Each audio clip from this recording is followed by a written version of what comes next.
അസ്യതാം കരവാമകിം എന്നോ ദിദൃക്ഷയാ പ്രാപ്ത ഉപപന്നമിദം ഹിവ നന്വദ്ധാമയി കുറുവന്തി കുശലാ സ്വാർത്ഥദർശനാഃ അഹൈതുക്യവ്യവഹിതാം ഭക്തിം ആത്മപ്രിയേ യഥാ പ്രാണബുദ്ധി മനസ്വാത്മ ധാരാവത്യധനാദയ യൽ സമ്പർക്കാൽ പ്രിയാ ആസൻ തദ കോന്നപരപ്രിയ.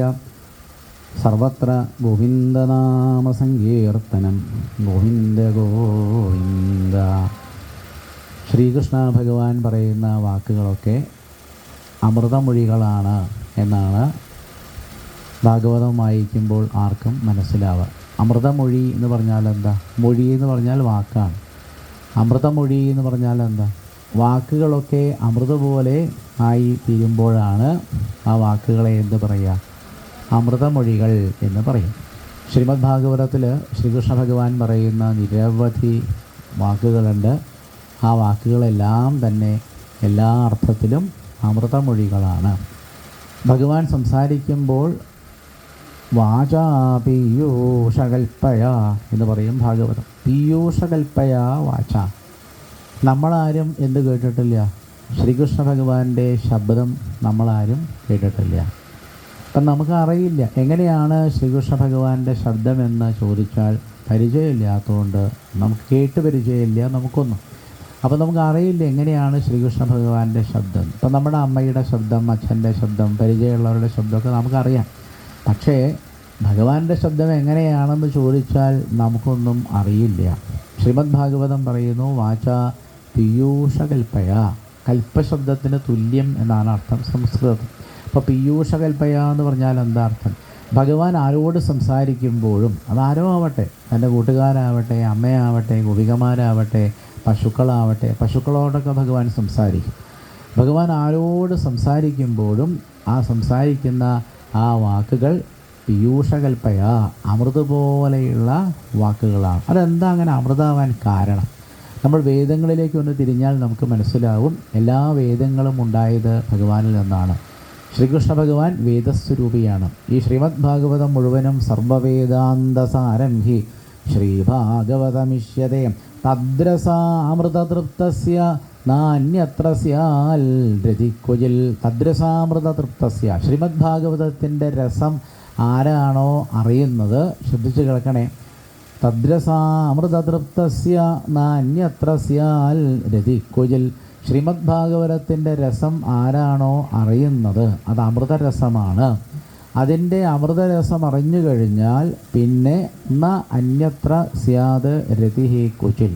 ഭാഗവതത്തിൻ്റെ രസം ഒരാൾ അറിഞ്ഞു കഴിഞ്ഞാൽ പിന്നീട് ആ ഭക്തന് ന അന്യത്ര സ്യാത് രതിഹി ക്വചിൽ. ക്വചിൽ എന്ന് പറഞ്ഞാൽ എന്താ അർത്ഥം? ഒരിക്കലും ഉണ്ടാവില്ല. അപ്പോൾ ഭാഗവതത്തിൻ്റെ രസം ആരാണോ അറിയുന്നത് ആ രസം ആസ്വദിച്ച ഒരാൾക്ക് ഈ പ്രപഞ്ചത്തിൽ വേറെ യാതൊന്നും വേണ്ട എന്നുള്ള ഒരു തോന്നലാണത്രേ ഉണ്ടാവുക. മനസ്സിലായോ പറഞ്ഞത്? ചിലത് ഞാൻ 2 തവണയും 3 തവണയും അതിൽ കൂടുതലൊക്കെ പറയണത് ഒരാശയത്തെ ശ്രോതാക്കളായ നിങ്ങളുടെ മനസ്സിൽ ഉറയ്ക്കാൻ വേണ്ടിയിട്ടാണ്. എന്നോട് ഏതൊക്കെയോ ശ്രോതാക്കൾ ചോദിച്ചിട്ടുണ്ട്, എന്തിനാ പരമേശ്വര ആവർത്തിക്കണോ? ഞാൻ പറഞ്ഞു അതാണ് ഭാഗവതത്തിൻ്റെ സ്വഭാവം. ഭാഗവതത്തിൽ ഒരേ ആശയമുള്ള ശ്ലോകങ്ങൾ എത്രയോ തവണ ആവർത്തിച്ചിട്ടുണ്ട്. ഭഗവാന്റെ രൂപലാവണ്യത്തെ എത്രയോ ശ്ലോകങ്ങളിൽ ആവർത്തിച്ച് പറയുന്നുണ്ട്. ആധ്യാത്മികതയുടെ ഒരു സ്വഭാവമാണ് ആവർത്തിക്കുക. ആവർത്തിച്ചാലേ ശ്രോതാക്കൾക്ക് മനസ്സിൽ ഉറയ്ക്കുള്ളൂ. അതെന്തോ ഒരു തെറ്റായ രീതിയാണെന്ന് ആരും തെറ്റിദ്ധരിക്കേണ്ട. അതുകൊണ്ടാണ് ആദ്യം തന്നെ അങ്ങനെ പറഞ്ഞു. അപ്പോൾ പറഞ്ഞ കാര്യം തന്നെ എത്ര തവണ പറയണം? ശ്രോതാക്കളുടെ മുഖത്തേക്ക് നോക്ക്, അതവർക്ക് ബോധ്യമായി എന്ന് മനസ്സിലാവണത് വരെ ആര് പറഞ്ഞുകൊണ്ടിരിക്കണം? അത് കണ്ണിലേക്ക് നോക്കിയാൽ മനസ്സിലാവും. ശ്രോതാക്കളുടെ കണ്ണിലേക്ക് നോക്കിയാൽ ഒരുവിധ ആചാര്യന്മാർക്കൊക്കെ മനസ്സിലാവും. ഇവർക്ക് മനസ്സിലായോ? അതല്ല മനസ്സിലായില്ലേ? അതല്ല ഇത് ഒരു കാലത്തും മനസ്സിലാവില്ലേ എന്നൊക്കെ മനസ്സിലാവും. അപ്പോൾ ആ അതാണ് കണ്ണിലേക്ക് നോക്കിയിരിക്കണം എന്നാണ് പറയാം. ഭാഗവതം പറയുന്ന ആചാര്യൻ ശ്രോതാക്കളുടെ കണ്ണിൽ നോക്കിയിട്ടാണ് സംസാരിക്കേണ്ടത്. അതുപോലെ ശ്രോതാക്കൾ എവിടെ നോക്കിയിരിക്കണം? ആ പറയുന്ന ആചാര്യൻ്റെ കണ്ണിലേക്ക് നോക്കിയിട്ടാണ് എന്ത് ചെയ്യേണ്ടത്? ഭാഗവതം കേൾക്കേണ്ടത്. അതാണ് ശാസ്ത്രീയമായ ശ്രവണവും കീർത്തനവും. അതുകൊണ്ട് ഇവിടെ പറയുന്നു വേദങ്ങളെല്ലാം തന്നെ ഭഗവാന്റെ സ്വരൂപമാണ്. തിരിച്ചും പറയാം, ഭഗവാൻ എന്ന് പറഞ്ഞാൽ വേദസ്വരൂപിയാണ്. ശ്രീകൃഷ്ണൻ ബാലലീലകൾ ആടിയ കൃഷ്ണൻ ആരാ? ഈ എല്ലാ ബാലലീലകളും ആടിയ കൃഷ്ണൻ വാസ്തവത്തിൽ വേദസ്വരൂപിയാണ്. ഭഗവാൻ വേദസ്വരൂപിയാകുമ്പോൾ ഭഗവാനിൽ നിന്ന് പുറത്തേക്ക് വരുന്നതോ ഒക്കെ എന്തായിരിക്കും? വേദമന്ത്രങ്ങളായിരിക്കുമല്ലോ അല്ലേ. ഭഗവാൻ അമ്മയോടോ കൂട്ടുകാരോടോ പശുക്കളോടോ കാട്ടിൽ കാണുന്നവരോടോ ആരോട് എന്ത് പറഞ്ഞാലും എവിടെ വെച്ച് പറഞ്ഞാലും ആ പറയുന്നതെല്ലാം എന്തായിരിക്കും? വേദവാക്കുകളായിരിക്കും. അതല്ലാതൊന്നും ഭഗവാൻ കൃഷ്ണാവതാരത്തിൽ പറഞ്ഞിട്ടില്ല. എപ്പോഴും ഭഗവാന്റെ ആ വായിൽ നിന്ന് വീഴുന്ന വാക്കുകളൊക്കെ വേദങ്ങൾക്ക് അനുസരിച്ചുള്ള വാക്കുകളാണ്. ചിലപ്പോൾ അത് തമാശയായിരിക്കും, ചിലപ്പോൾ കരഞ്ഞിട്ടാവും പറയണത്, ചിലപ്പോൾ ഗൗരവത്തിലാവും പറയണത്. എങ്ങനെ ഭഗവാൻ എന്ത് പറഞ്ഞാലും ഭഗവാന്റെ ആ തിരുവായ്മൊഴികൾ എന്നാണ് അതിനെ പറയുക. അപ്പോൾ അങ്ങനെയുള്ള ഭഗവാന്റെ തിരുവായ്മൊഴികളാണ് ആര് കേൾക്കേണ്ടത്? സാധാരണക്കാരായ നമ്മൾ കേൾക്കേണ്ടത്. അത് കേൾക്കാൻ എല്ലാവർക്കൊന്നും ഭാഗ്യം സിദ്ധിക്കാറില്ല. അതുകൊണ്ടാണ് വേദത്തിന് വളരെയേറെ പ്രാധാന്യമുണ്ട് എന്ന് പറയണം. എന്താ കാരണം? ഇപ്പോൾ ഗുരുവായൂരമ്പലത്തിലൊക്കെ പണ്ട് ഏറ്റവും കൂടുതൽ നടന്നിരുന്നത് വേദജപമാണ്. അടുത്ത കാലത്താണ് ആ സമ്പ്രദായമൊക്കെ മാറി വന്നത്. സ്വതവേ ഭഗവാന്റെ, ഞങ്ങൾക്ക് ചാത്തമംഗലത്തൊരു ശ്രീകൃഷ്ണൻ്റെ ക്ഷേത്രമുണ്ട്. അവിടെ എത്രയോ കാലം ഓത്തുകൂട്ടെന്ന് പറയും. തൂട്ടെന്ന് പറയുന്നത് ഈ വേദജപമാണ്. അപ്പോൾ വേദം ഇരുന്ന് അവിടെ പ്രത്യേകം ഇരുന്ന് ജപിക്കാനുള്ള പലകകളുണ്ട് ചാത്തമംഗലത്തെ ആ ശ്രീകൃഷ്ണ ക്ഷേത്രത്തിൽ. പഴയ കാലത്ത് ഉള്ള വേദമറിയുന്ന വേദജ്ഞർ ഇരുന്ന് ജപിച്ചിരുന്ന പലകകളൊക്കെ ഇന്നും കുറേയൊക്കെ അവിടെ കാണാറുണ്ട്. കുറേയൊക്കെ നശിച്ചു പോയിട്ടുണ്ട്. അപ്പോൾ അവരാ മരത്തിൻ്റെ പലകയുടെ മുകളിൽ ഇരുന്നിട്ടാണ് ഋഗ്വേദം, യജുർവേദം, സാമവേദം മുതലായിരിക്കുന്നത് ഈ 3 വേദങ്ങളാണ് ജപിക്കുക. ഈ ഋഗ്വേദം, യജുർവേദം, സാമവേദം മുതലായ വേദങ്ങൾ ജപിക്കുമ്പോൾ വളരെ ശ്രദ്ധിക്കണം. എന്താ കാരണം? അതിൽ സ്വരം എന്ന് പറഞ്ഞൊരു കാര്യമുണ്ട്. അപ്പോൾ ഉദാത്തം, അനുദാത്തം, സ്വരിതം എന്നൊക്കെ പറഞ്ഞിട്ട് പ്രത്യേകം സ്വരങ്ങളുണ്ട്. അപ്പോൾ ആ സ്വരം പിഴയ്ക്കാതെ വേണം എന്ത് ജപിക്കാൻ? അമ്പലത്തിലിരുന്ന് ഈ വേദം ജപിക്കാൻ. അങ്ങനെ വേദം ചൊല്ലുമ്പോൾ അകത്തിരിക്കുന്ന ഭഗവാൻ എന്ത് ചെയ്യും? അത് കേൾക്കാൻ വേണ്ടി അവിടെ വന്നിരിക്കും. കാരണം ഭഗവാന്, ശ്രീകൃഷ്ണ ഭഗവാന് ഏറ്റവും പ്രിയങ്കരമായതാണെന്ത്? വേദജപം. അതുകൊണ്ടാണ് പഴയ കാലത്തെ ആൾക്കാർ എത്രയോ കാലം മുമ്പ് വേദം ചൊല്ലിയിട്ടാണ് ആരെ പ്രസാദിപ്പിച്ചത്? ഭഗവാനെ പ്രസാദിപ്പിച്ചത്. ശ്രീകൃഷ്ണ ഭഗവാൻ ബാലലീലകൾ ചെയ്യുന്ന കാലത്തും ഇതുപോലെ വേദം നന്നായിട്ട് ചൊല്ലി പഠിച്ചിരുന്ന കുറേ ആൾക്കാരുണ്ടായിരുന്നു, കുറേ ബ്രാഹ്മണരുണ്ടായിരുന്നു. അപ്പോൾ ഭഗവാൻ എന്താ ചെയ്യുക? ഭഗവാൻ കുറച്ചങ്ങോട്ട് ഒരു 4 വയസ്സൊക്കെ കഴിഞ്ഞപ്പോൾ പിന്നെ ഭഗവാൻ നന്ദഗോപുരം പറഞ്ഞ ഒരു ദിവസം, ഉണ്ണി വലുതായി വരിക. അതേ അച്ഛാ, ഞാൻ വലുതായി വരികയാണല്ലേ. അതേ മിടുക്കങ്ങനെ ആദ്യം മുട്ടുകുത്തി നടന്നു, പിന്നെ പിച്ച നടന്നു, പിന്നെ ഓടി നടന്നു, ചാടി നടന്നു, വികൃതിയായി. അങ്ങനെ കള്ളൻ എന്ന പേര് കുട്ടിക്കാലത്തെ കിട്ടി. എന്താ കട്ടത്? വെണ്ണ, പാല്, വേറൊന്നും കക്കില്ല. വെണ്ണ, പാല്, തൈര് ഇതൊക്കെ കട്ടിട്ട് കുട്ടിക്കാലത്തെ ഭഗവാന്റെ പേര് കിട്ടി ചോരൻ. നന്നായി, ഭഗവാൻ എന്ത് വേണേ വിളിച്ചോളും. അങ്ങനെ കുട്ടിക്കാലത്തെ നല്ല പേരൊക്കെ എടുത്തിട്ട് ഭഗവാൻ വലുതായപ്പോൾ ഒരു ദിവസം നന്ദഗോപുരം പറഞ്ഞു, ഉണ്ണി വലുതാവുണ്ട്. അച്ഛാ, ഞാൻ വലുതാവുണ്ടല്ലേ. അതുകൊണ്ട് നീ എന്താ ചെയ്യേണ്ടതെന്നറിയോ? നീ എന്ത് ചെയ്യണം? പശുക്കുട്ടികളെയൊക്കെ കൊണ്ട് കാട്ടിലേക്ക് പോകണം. വലിയ സന്തോഷമായി. അല്ലെങ്കിൽ ആൾ ആനന്ദമൂർത്തിയാണ്. എത്ര പശുക്കുട്ടികളെ കൊണ്ടുപോവുക അല്ലേ. അങ്ങനെ പശുക്കുട്ടികളെയൊക്കെ കൊണ്ടുപോകുമ്പോൾ ഭഗവാന്റെ കൂടെ ആരുണ്ടാവും? കൂട്ടുകാരുണ്ടാവും. എത്രയാണ്? 10,000 കൂട്ടുകാരാണ് കൃഷ്ണൻ്റെ കൂടെ ഉണ്ടാവുക. അവരാർത്ത് ചിരിച്ച് ഉല്ലസിച്ച് അവർ നേരെ വൃന്ദാവനത്തിലെ കാടുകളിലേക്ക് പ്രവേശിക്കും. നല്ല ഭംഗിയാണല്ലോ വൃന്ദാവനം കാണാനല്ലേ. മേൽപ്പത്തൂർ നാരായണീയത്തിൽ ഒരു ശ്ലോകത്തിൽ പറയുന്നുണ്ട്, കിമിവ നബഭൗ സമ്പൽ സംബോരിതം തരുവല്ലരീ സലില ധരണീ ഗോത്രക്ഷേത്രാധികം കമലാപതേ എന്ന് നാരായണീയത്തിൽ കാണാം. മേൽപ്പത്തൂർ എങ്ങനെയാണ് അത് എഴുതിയതല്ലേ. മേൽപ്പത്തൂർ വൃന്ദാവനത്തിൽ പോയിട്ടൊരു 12 കൊല്ലം താമസിച്ചിട്ടുണ്ടോ ചോദിച്ചാൽ എനിക്ക് അറിയില്ല. അദ്ദേഹത്തിൻ്റെ ചരിത്രമൊന്നും എനിക്ക് അത്രയും അറിയില്ല. വൃന്ദാവനത്തിൽ പോയിട്ടൊരു 12 കൊല്ലം തപസ്സിരുന്ന ഒരാൾക്ക് അങ്ങനെ എഴുതാൻ പറ്റുള്ളൂ. എന്താ? ഭഗവാൻ ആ വൃന്ദാവനത്തിലേക്ക് ഭഗവാന്റെ മനോഹരമായ പാദം വെച്ചങ്ങോട്ട് കയറി. ഭഗവാന്റെ പാദമാണല്ലോ എല്ലാവരും സ്മരിക്കുന്നതല്ലേ. കാരണം ഭഗവാന്റെ പാദത്തിൽ എന്തുണ്ട്? അവിടെ ഒരുപാട് 36ഓളം രേഖകളുണ്ട്. അത്രേ എവിടെ? മനസ്സിലായില്ല അല്ലേ? ശ്രീകൃഷ്ണ ഭഗവാന്റെ അതിമനോഹരമായ പാദത്തിൽ 36ഓളം പലതരത്തിലുള്ള രേഖകൾ വരച്ചു വെച്ചിട്ടുണ്ട്. അപ്പോൾ നല്ല ഭംഗിയാണ് ആ പാദം കാണാൻ. വൃന്ദാവനത്തിൽ ഒരുപാട് ശ്ലോകങ്ങൾ ഭാഗവതത്തിൽ ഇങ്ങനെ വായിച്ചപ്പോൾ ഞാൻ എവിടെയും കണ്ടില്ല ഗുരുവായൂരപ്പൻ്റെ പാദത്തിൽ ഉപാനഹം ഉണ്ടായിരുന്നു. ഉപാനഹം പറഞ്ഞാൽ എന്താ? നിങ്ങളുടെ ഭാഷയിൽ പറഞ്ഞ ചെരുപ്പ്. ചെരുപ്പ് എന്ന് പറയില്ലേ? അല്ലെങ്കിൽ മെതിയടിയാണെങ്കിൽ മെതിയടി. പക്ഷേ എവിടെയും ഞാൻ വായിച്ചിട്ടില്ല ഭഗവാൻ വൃന്ദാവനത്തിൽ പോണ സമയത്തോ വരണ സമയത്തോ ആ തൃപ്പാദത്തിൽ മെതിയടി ഉണ്ടായിരുന്നു എന്നുള്ള ഒരു ശ്ലോകം ഞാൻ ഇങ്ങനെ കഥകളിൽ എവിടെയും എൻ്റെ ശ്രദ്ധയിൽപ്പെടാഞ്ഞിട്ടാണോ എനിക്കറിയില്ല, പക്ഷേ കണ്ടിട്ടില്ല. എന്നാൽ മെതിയടി ഉണ്ട് എന്ന് പറയേണ്ട എവിടെയാണ്? ഉദ്ധവോപദേശം നടക്കുന്ന സമയത്ത് ഉദ്ധവന് ഭഗവാൻ മെതിയടി കൊടുത്തു എന്ന് പറയണം അല്ലേ? അതല്ലാതെ വൃന്ദാവന വിഹാരിയായിട്ട് ഈ ഭഗവാൻ വൃന്ദാവനത്തിൽ നടക്കുമ്പോൾ ഭഗവാന്റെ പാദത്തിൽ മെതിയടി ഉണ്ടായിരുന്നോ? ചോദ്യം. എനിക്കറിയില്ല, ഞാനെങ്ങനെയാണ് ഉത്തരം പറയുക? പക്ഷേ ഭാഗവതത്തിലെ ശ്ലോകങ്ങളൊന്ന് വായിച്ചു നോക്കുമ്പോൾ അവിടെ എവിടെയാണ് അങ്ങനെ ഒരു ഉപാനഹം എന്നൊക്കെ അതിനെ പറയാം. ഉപാനത്ത് പറഞ്ഞ ചെരുപ്പം.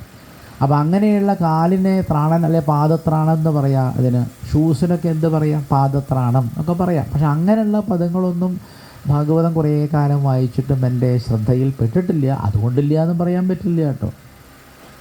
അതുകൊണ്ട് ഞാനെങ്ങനെയില്ല എന്ന് പറയാൻ പറ്റില്ല. ഞാൻ എൻ്റെ ശ്രദ്ധയിൽപ്പെട്ടില്ല എന്നേ പറയാൻ പറ്റും. അപ്പോൾ ഭഗവാൻ എനിക്ക് തോന്നുന്നത് എന്താണെന്നറിയോ? ഇവിടുന്ന് മുള്ളുണ്ടാവില്ലേ? മുള്ളുണ്ടാവും. എവിടെ? കാട്ടിൽ മുള്ളുണ്ടാവും, അതുപോലെ കല്ലുകളുണ്ടാവും.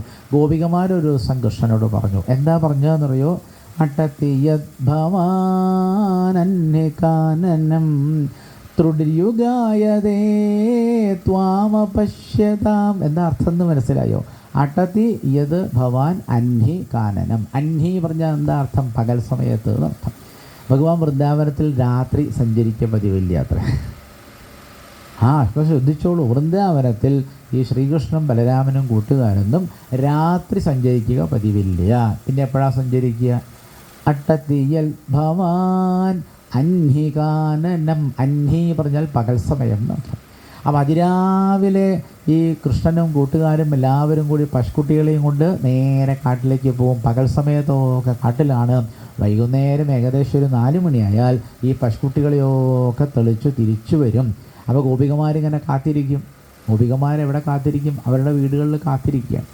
അപ്പോൾ വൈകുന്നേരം ഒരു 4 മണി കഴിഞ്ഞാൽ കൃഷ്ണൻ്റെ ഒരു വരവുണ്ട്. അയ്യയ്യയ്യയ്യ. ഗോപികമാരിങ്ങനെ ദൂരെ നിന്ന് നോക്കിയിരിക്കും. പിന്നെ അവർ ചെല്ല ഓടക്കുള്ളൊക്കെ വിളിച്ചിട്ടാണ് വരിക. പാട്ട് പാടിയിട്ട് വരും, അട്ടഹസിച്ച് വരും, ആർത്തട്ടഹസിച്ച് വരും. പിന്നെ പശുക്കളുടെ ശബ്ദം കേൾക്കാം, പല പല ശബ്ദം കേൾക്കല്ലോ. അപ്പോൾ ഗോപികമാർക്ക് മനസ്സിലായി എഴുന്നള്ളാറായി. ആരെഴുന്നള്ളാറായി എന്ന്? ഗുരുവായൂരമ്പലത്തിലൊക്കെ കാണാറില്ല ഭഗവാൻ എഴുന്നള്ളി വരുന്നത്. ഇത് എവിടുന്നാണ് എഴുന്നള്ളി വരുന്നത്? കാട്ടിൻ്റെ ഉള്ളിൽ നിന്നാണ്.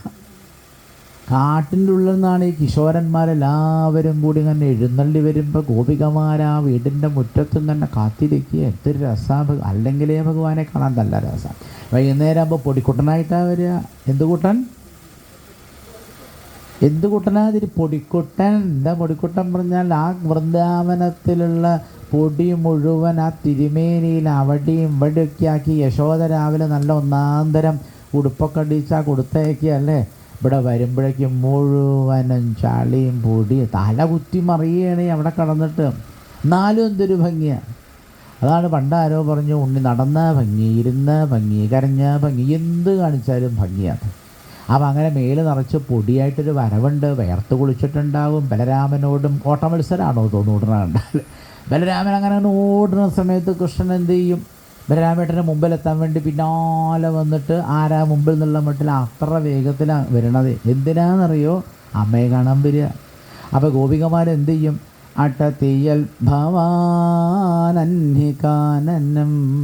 ത്രുഡിഹി യുഗായതേ ത്വാമപശ്യതാം. എന്താ അർത്ഥം മനസ്സിലായോ?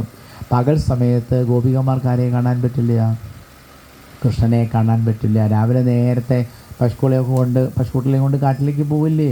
പിന്നെ എപ്പോഴാണ് കൃഷ്ണനെ കാണുക? വൈകുന്നേരം ആവണം. ഒരു 4 മണി, 4:30, 5 മണിക്കായാലേ ഭഗവാൻ വരുള്ളൂ.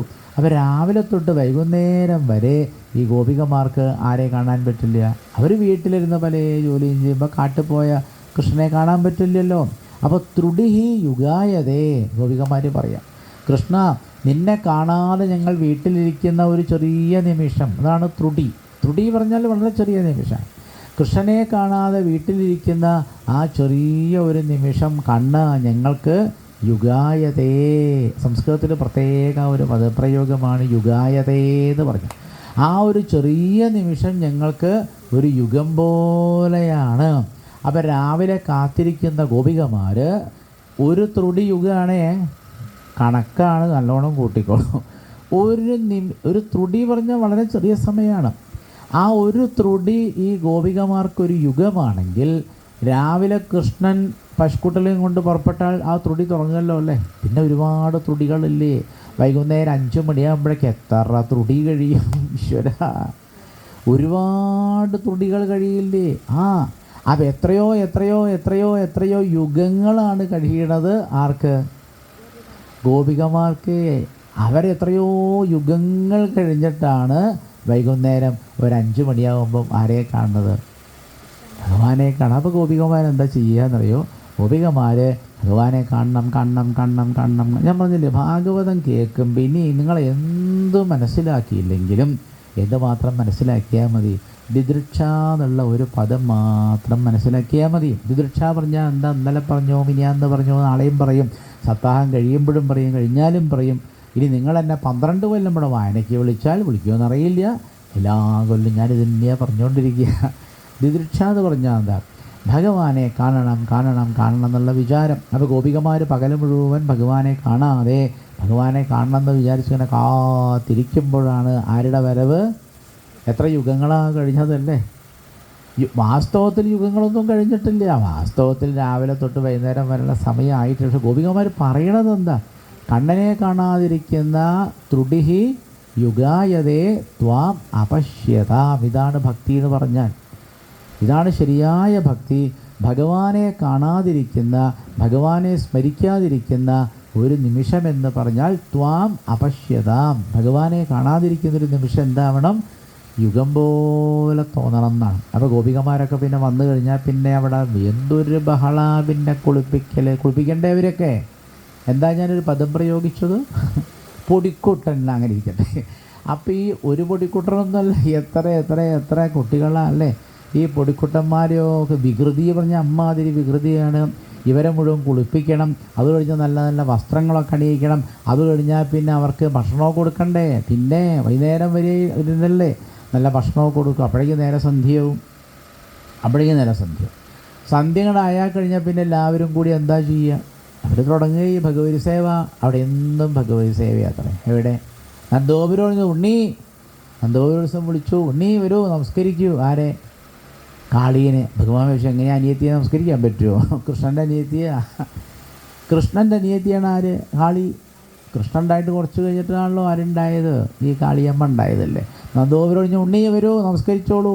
അച്ഛനോട് പറയാൻ വയ്ക്കും, അച്ഛൻ ഞാൻ എൻ്റെ അനിയത്തിയെ നമസ്കരിക്കുക പതിവില്ല, അതൊന്നും പറയാൻ വയ്ക്കും. അച്ഛന് മനസ്സിലാവില്ലേ ഞാൻ ഈശ്വരനാണെന്നൊക്കെ. അപ്പോൾ ഭഗവാൻ പറഞ്ഞു, അച്ഛാ എങ്ങനെയാണ് നമസ്കരിക്കുക? കാണിച്ചു നോക്കി. നിശ്ചല്യ. അത് ശരിയാണ്, ഉണ്ണി പഠിച്ചില്ല അല്ലേ? പഠിപ്പിച്ചു തരാം. നന്ദഗോപുരം കേമായിട്ട് പഠിപ്പിച്ചു. എങ്ങനെയാണ് കാളിയെ നമസ്കരിക്കുക? ബലരാമൻ വിളിച്ചു, എനിക്കും അറിയില്ല, കാരണം രണ്ടാൾ നമസ്കരിക്കാൻ വയ്യ. എല്ലാവരെയും നമസ്കരിക്കാൻ വയ്യ. അപ്പോൾ ആ അച്ഛനൊന്ന് കാണിച്ചു തരും എങ്ങനെയാണ് നമസ്കരിക്കുകയെന്ന്. നന്ദഗോപുരം നേരെ ഇങ്ങോട്ട് നോക്കൂ. ഈ കാളിയമ്മയെ നമസ്കരിക്കുമ്പോഴേ ശരീരമൊക്കെ വളയാണ്ട് നേരെ നിൽക്കണം. അപ്പോൾ നന്ദഗോപുരം മുന്നിൽ നിന്നു, കുട്ടികൾ രണ്ടാളും പിന്നിൽ വെക്കുക. നല്ലോണം നോക്കി പഠിക്കണേ. ഈ ശരീരമൊക്കെ വളയാണ്ടത് മന്ത്രം ജപിക്കണം. നന്ദഗോപുരം മന്ത്രം ജപിച്ചു. എന്താണ്?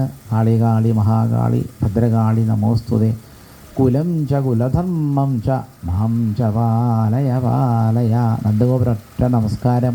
എന്നിട്ട് ഈ 2 കൈയും തലയുടെ മുകളിൽ ഉണ്ണി ഇവിടെ അങ്ങനെ വെക്കണം എന്ന് പറഞ്ഞ് നമസ്കരിച്ചപ്പോൾ കൃഷ്ണൻ ബലരാമനെ തോണ്ടി. എന്താണെന്നറിയാം? പുറത്തിരിക്കുകയാണ്. കൃഷ്ണൻ നേരെ എവിടെ ഇരുന്നു? നമസ്കരിച്ച നന്ദഗോപരുടെ പുറത്തിരുന്നു. ആരാ പുറത്ത്? ഞാനാ. ഇപ്പോഴാരാ പുറത്ത്? അത് ഞാനാ. അതാരാ? ബലരാമൻ. രണ്ടാളും ഇപ്പോൾ എവിടെ ഇരിക്കണത്? നന്ദഗോപുരം നമസ്കരിച്ച് കിടക്കുന്നു. നന്ദഗോപുരുടെ പുറത്താണ് കൃഷ്ണനും ബലരാമനും ഇരിക്കുകയാണ്. ഉണ്ണി എണീക്കൂ? എണീക്കില്ല. ഉണ്ണി എണീക്കൂ? എണീക്കില്ല. അച്ഛൻ നല്ല സുഖമുണ്ട് ഇവിടെ ഇരിക്കാൻ. ബലരാമൻ പറഞ്ഞു, അതിനേക്കാൾ സുഖമുണ്ട് ഇവിടെ ഇരിക്കാൻ. ഈശ്വരണ്ണി എണീക്കാൻ വയ്ക്കുമോ? ചെറിയ കുട്ടികളാണ്, വളരെ ചെറിയ കുട്ടികളാണ്. നന്ദഗോപുരം പറഞ്ഞു, പഠിച്ചോ? ഓ പഠിച്ചു. എന്ത് പഠിച്ചു? അതൊക്കെ പഠിച്ചു. ഉണ്ണി എണീക്കൂ? എണീക്കില്ല. എണീക്കുണ്ണി? എണീക്കില്ല. രാമ എണീക്കൂ? എണീക്കില്ല. എന്തൊരു കഷ്ടമാണ്. യശോദേ എന്താ? ഇവിടെ ഒന്ന് വാ. അപ്പോൾ യശോദ വന്നപ്പോൾ എന്താന്ന് അച്ഛൻ്റെ നമസ്കരിച്ചു കിടക്കണു. അപ്പോൾ രണ്ടാളും നമസ്കരിച്ചു. അത്ര ഇവിടെ അച്ഛൻ്റെ പുറത്ത് ബലരാമൻ അടിയിൽ കയറി നമസ്കരിച്ചു. അതിൻ്റെ വേറെ കനം കൂടുതൽ ആർക്ക്? നന്ദഗോപുരം നമസ്കരിച്ച് കിടക്കുകയാണ്. നന്ദഗോപുരം പുറത്ത് ബലരാമൻ അവിടെ കടന്നു. നല്ല സുഖമാണല്ലോ അച്ഛൻ്റെ പുറത്ത് ഇങ്ങനെ കിടക്കാൻ.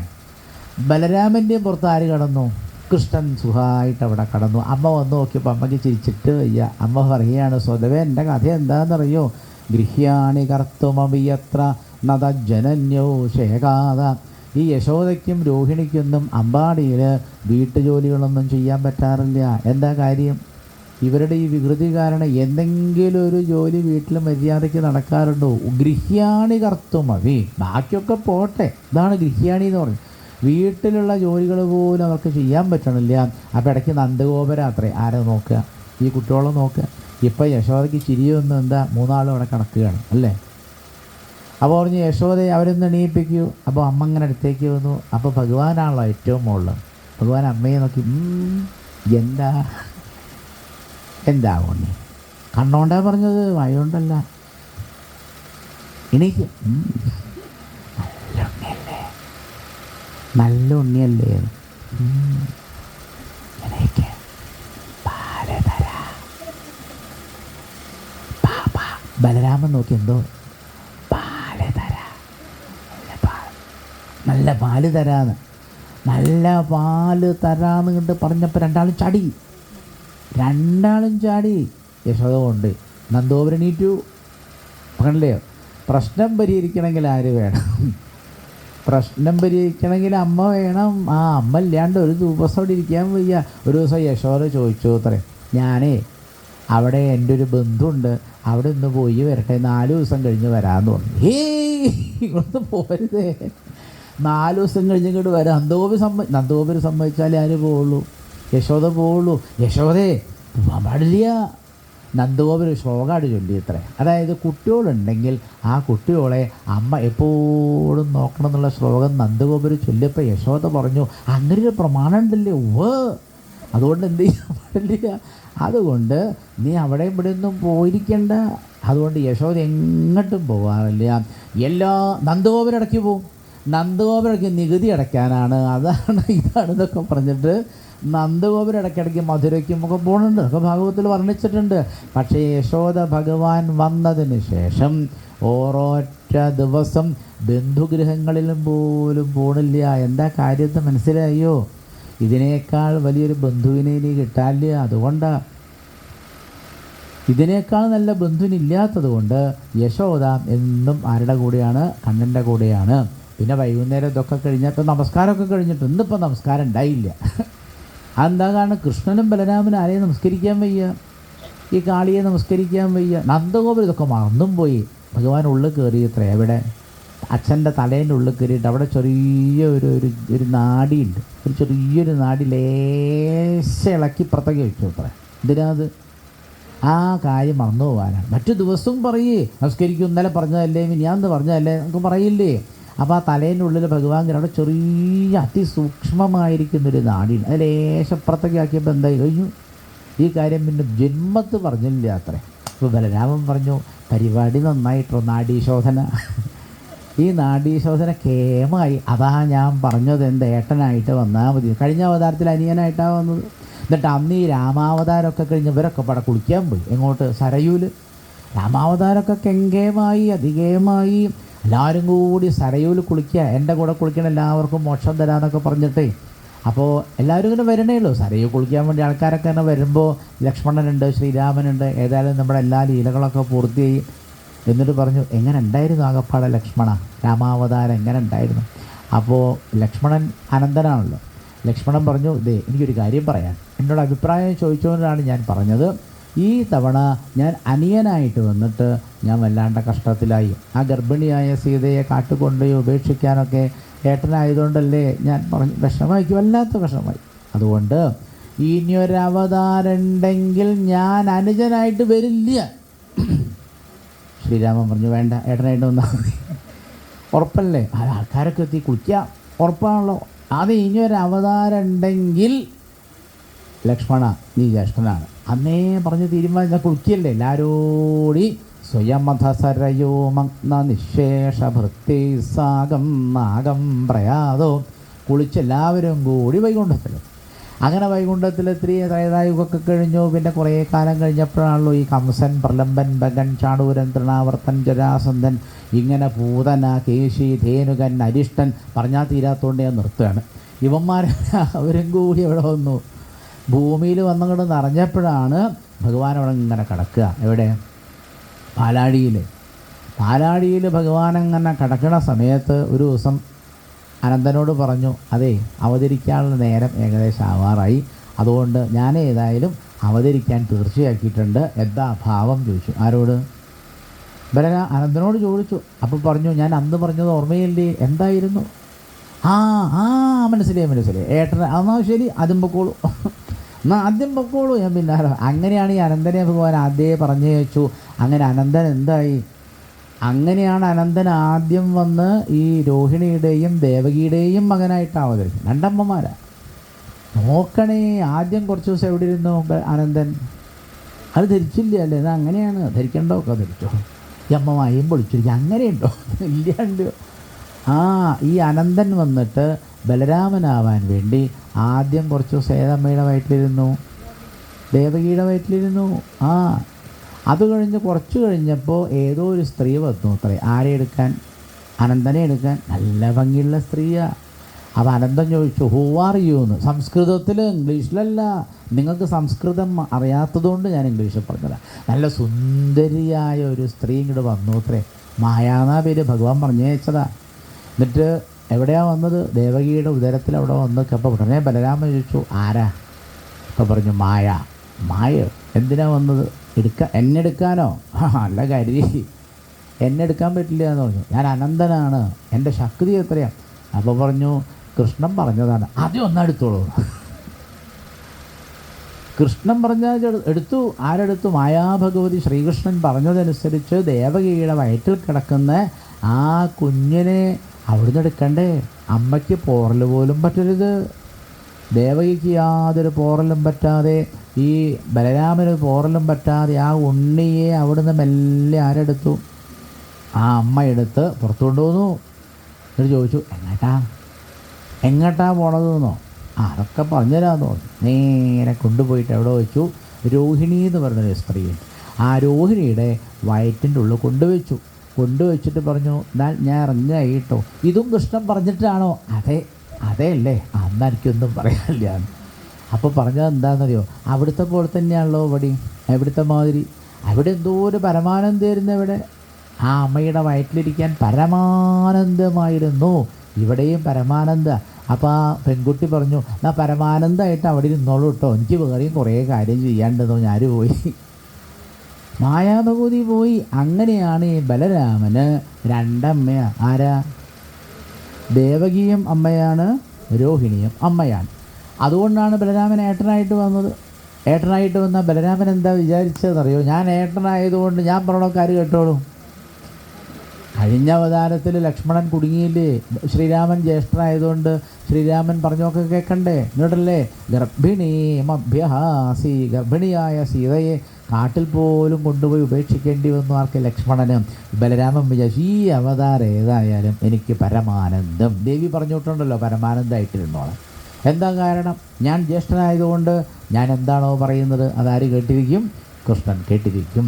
പക്ഷേ നേരെ തിരിച്ചാണ്ടായത്. നേരെ കൃഷ്ണാവതാരം മുഴുവൻ വായിച്ചാൽ നമുക്കതിൻ്റെ രസം മനസ്സിലാവും. ഭഗവാൻ കൃഷ്ണൻ എന്താണോ പറയണത് അതിങ്ങനെ കേട്ടിരിക്കുക. ആര് ചെയ്തത്? ബലരാമൻ ചെയ്യണത്. അല്ലാതെ ബലരാമൻ പറയുന്നത് ആരും കേട്ടിരുന്നില്ല.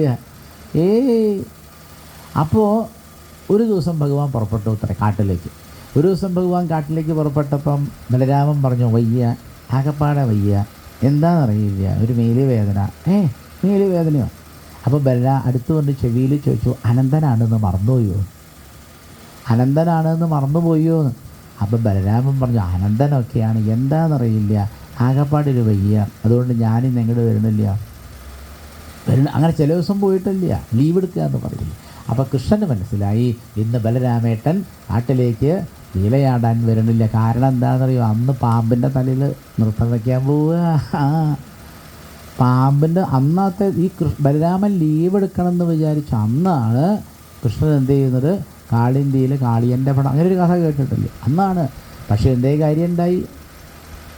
എന്താ കാര്യം ഉണ്ടായി? ഒരു കാര്യം ഉണ്ടായില്ല. വയ്യ വയ്യ വയ്യ എന്നൊക്കെ പറഞ്ഞ് ബലരാമൻ അങ്ങനെ ഇരിക്കുമ്പോണ്ട് എല്ലാവരും വന്ന് വിളിക്കണം, ഉണ്ണി എണീക്കോ എണീക്കോ, ദുർനിമിത്തം കാണ്ട് എല്ലാവരും കൂടി ബലരാമനെയും കൂട്ടി എവിടുന്ന് കാണാൻ പോയി?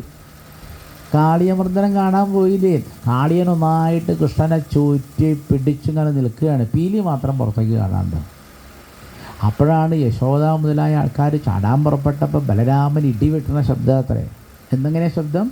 മേഘനാദ ഗഭീരയ. എന്താ അർത്ഥം? ഇടിവെട്ടണ ശബ്ദമാണ്. ഇടിവെട്ടണ ശബ്ദത്തിൽ ബലരാമൻ പറഞ്ഞു, ആരും ചാടണ്ട, ആരും വെള്ളത്തിലേക്ക് ചാടണ്ട, എൻ്റെ കൃഷ്ണന് യാതൊന്നും സംഭവിക്കില്ല. അപ്പം കൃഷ്ണന് മനസ്സിലായി എന്ത്, വയ്യ വയ്യ വയ്യ വരുന്നില്ല എന്ന് പറഞ്ഞ ആളെ ഇവിടെ എത്തിച്ചില്ലേ. എങ്ങനെയുണ്ട് സൂത്രം? അതാണ് കൃഷ്ണൻ്റെ സൂത്രം എന്ന് പറഞ്ഞാൽ. എത്ര സൂത്രങ്ങളാണ് പ്രയോഗിക്കുന്നത്. അതുകൊണ്ട് കാളിയമർദ്ദൻ ആർക്കും കാണാൻ പറ്റി, ബലരാമനും കാണാൻ പറ്റി, എല്ലാവരും കണ്ടുല്ലേ. അപ്പം ഇങ്ങനെ ഭഗവാൻ ദിവസേന എല്ലാ നിമിഷങ്ങളിലും ലീലകളാടി വൈകുന്നേരം വരെ എന്ത് ചെയ്യും, ലീലകളൊക്കെ വിസ്തരിച്ച് പറയും. അപ്പം അമ്പാടിയിൽ എപ്പോഴാണ് സപ്താഹം? മനസ്സിലായില്ല. അമ്പാടിയിൽ വൈകുന്നേരം വരെയൊക്കെ വന്നു. അത് കഴിഞ്ഞാൽ പിന്നെ നാമജപം, നമസ്കാരമൊക്കെ എങ്ങനെയാണ് നേരത്തെ പറഞ്ഞില്ലേ, നമസ്കാരം ഇതൊക്കെ കഴിഞ്ഞ് പിന്നെ എല്ലാവരോടും കഥ പറഞ്ഞിരിക്കും. ആരുടെ കഥയാണ് പറഞ്ഞിരിക്കുക? കാട്ടിൽ പോയിട്ട് എന്തൊക്കെ ഉണ്ടായി എന്ന് പറയാം. കാട്ടിൽ പോയിട്ടുണ്ടായ ധേനുകാസുരനെ കൊന്നിട്ടുണ്ട്, പ്രലംബാസുരനെ കൊന്നിട്ടുണ്ട്, വത്സാസുരനെ കൊന്നിട്ടുണ്ട്, ഒരു പെരുമ്പാമ്പിൻ്റെ വായയിൽ ഒരു പെട്ടുപോയി. ആ പെരുമ്പാമ്പിൻ്റെ പേരെന്തായിരുന്നു? നിങ്ങൾക്ക് പിന്നെ കുറേ കഥയൊക്കെ അറിയാലോ അല്ലേ. പെരുമ്പാമ്പിൻ്റെ പേരെന്തായിരുന്നു? വലിയൊരു പാമ്പ് ഇങ്ങനെ വായ പൊളിച്ചു കിടന്നു എന്നൊക്കെ ഒരു കഥയുണ്ട്. അഘാസുരൻ, അഘാസുരൻ്റെ വായയിൽ വിലക്കപ്പെട്ട കഥയുണ്ട്. ഇങ്ങനെ ഓരോ ദിവസവും കാട്ടിൽ വെച്ച് നടക്കുന്ന കഥകൾക്കാണല്ലോ ഭാഗവതം എന്ന് പറയാം. അപ്പോൾ വൈകുന്നേരം ഒരു 7 മണിയായാൽ ഇവരെല്ലാവരും കൂടി, ഈ കൂട്ടുകാരൊക്കെ കൃഷ്ണനും രാമനും കൂടി കാട്ടിൽ വെച്ചാടിയ കഥകൾക്കാണ് ഭാഗവതം എന്ന് പറയാം. അവരിങ്ങനെ ഭാഗവതം പറയും. 7 മണി മുതൽ 9 മണി വരെ ഭാഗവതം പറയില്ല. ആരാ കേൾക്കാൻ? ശ്രോതാക്കൾ ആരാ? യശോദ. മുഖ്യ ശ്രോതാവ് ആരാ? കഥ പറയണത് ആരാ? കൊച്ചു കുട്ടികളാണ്. ആ കുട്ടികൾക്ക് എന്തൊരു ആവേശാന്തരയോ, അമ്മേ അമ്മേ അമ്മേ ആകാസുരൻ്റെ ഇങ്ങനെയല്ലേ കുട്ടികൾ പറയല്ലേ, വായങ്ങനെ തുറന്ന് നീ കൈ മാറ്റ്, ഇവിടെ ഗോപിക ഇരിക്കുക, ഇത് കൈ നീ ആ കൈ, അത് അത്ര വലിപ്പമുണ്ട്, അത്രയൊക്കെ മതി വലിപ്പം. എന്തോരു വലിപ്പാന്നറിയോ? യശോദാനെ കേട്ടിരിക്കും കേട്ടോ. ആ വലിയ പാമ്പ് വായ പൊളിച്ചിരുന്നപ്പേ ഞങ്ങളതിൻ്റെ ഉള്ളിൽ കയറി. ശരാ, യശോദയ്ക്ക് പേടി. എന്താ ഉണ്ടായത്? ഞങ്ങളൊക്കെ ഇവിടെ ഉണ്ട്, ഒന്നും ഉണ്ടായിട്ടൊന്നുമില്ല. 1 കൊല്ലം കഴിഞ്ഞിട്ടാണ് അത്ര ഈ കഥ പറയണത് വീട്ടിൽ വന്നിട്ട്. അങ്ങനെയുണ്ടൊരു കഥ. അതെന്ത് ചെയ്ത്?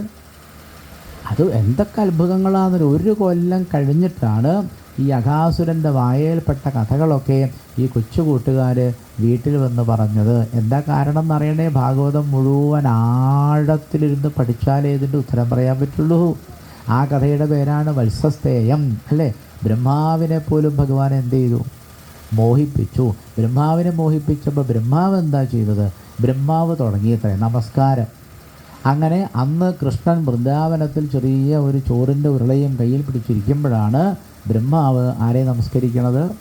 ഞാനെന്തിനാ ഇത് നിങ്ങളോട് പറയണതെന്നറിയോ?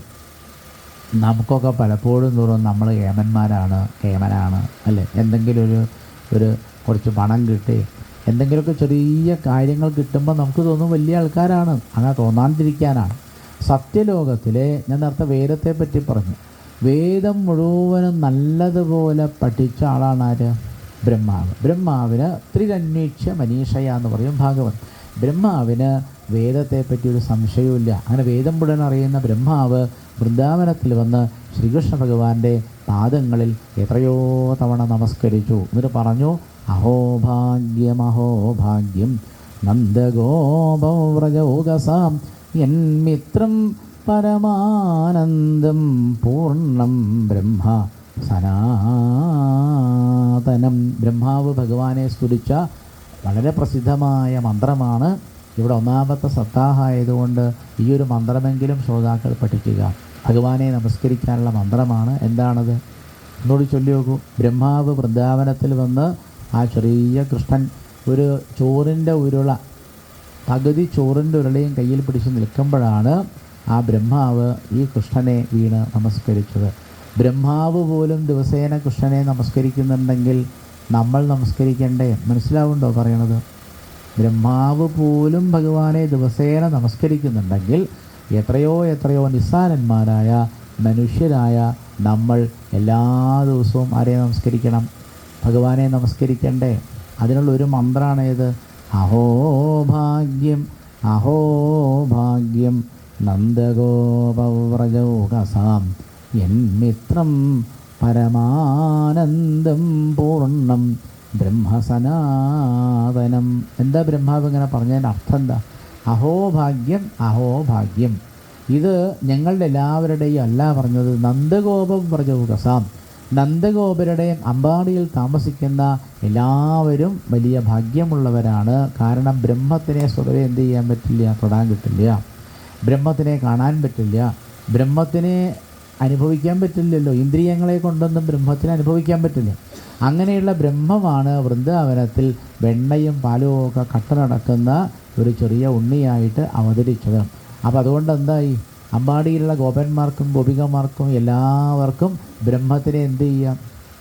ഈ വേദാന്തൊക്കെ അവർ മാറ്റിവെച്ചു. വേദാന്തികൾ പറയും ബ്രഹ്മത്തിനെ തൊടാൻ വയ്യ. ഗോപികമാർ ഇവിടെ കെട്ടിപ്പിടിക്കും. ബ്രഹ്മത്തിനെ കെട്ടിപ്പിടിച്ചു. വേദാന്തികൾ തോറ്റു.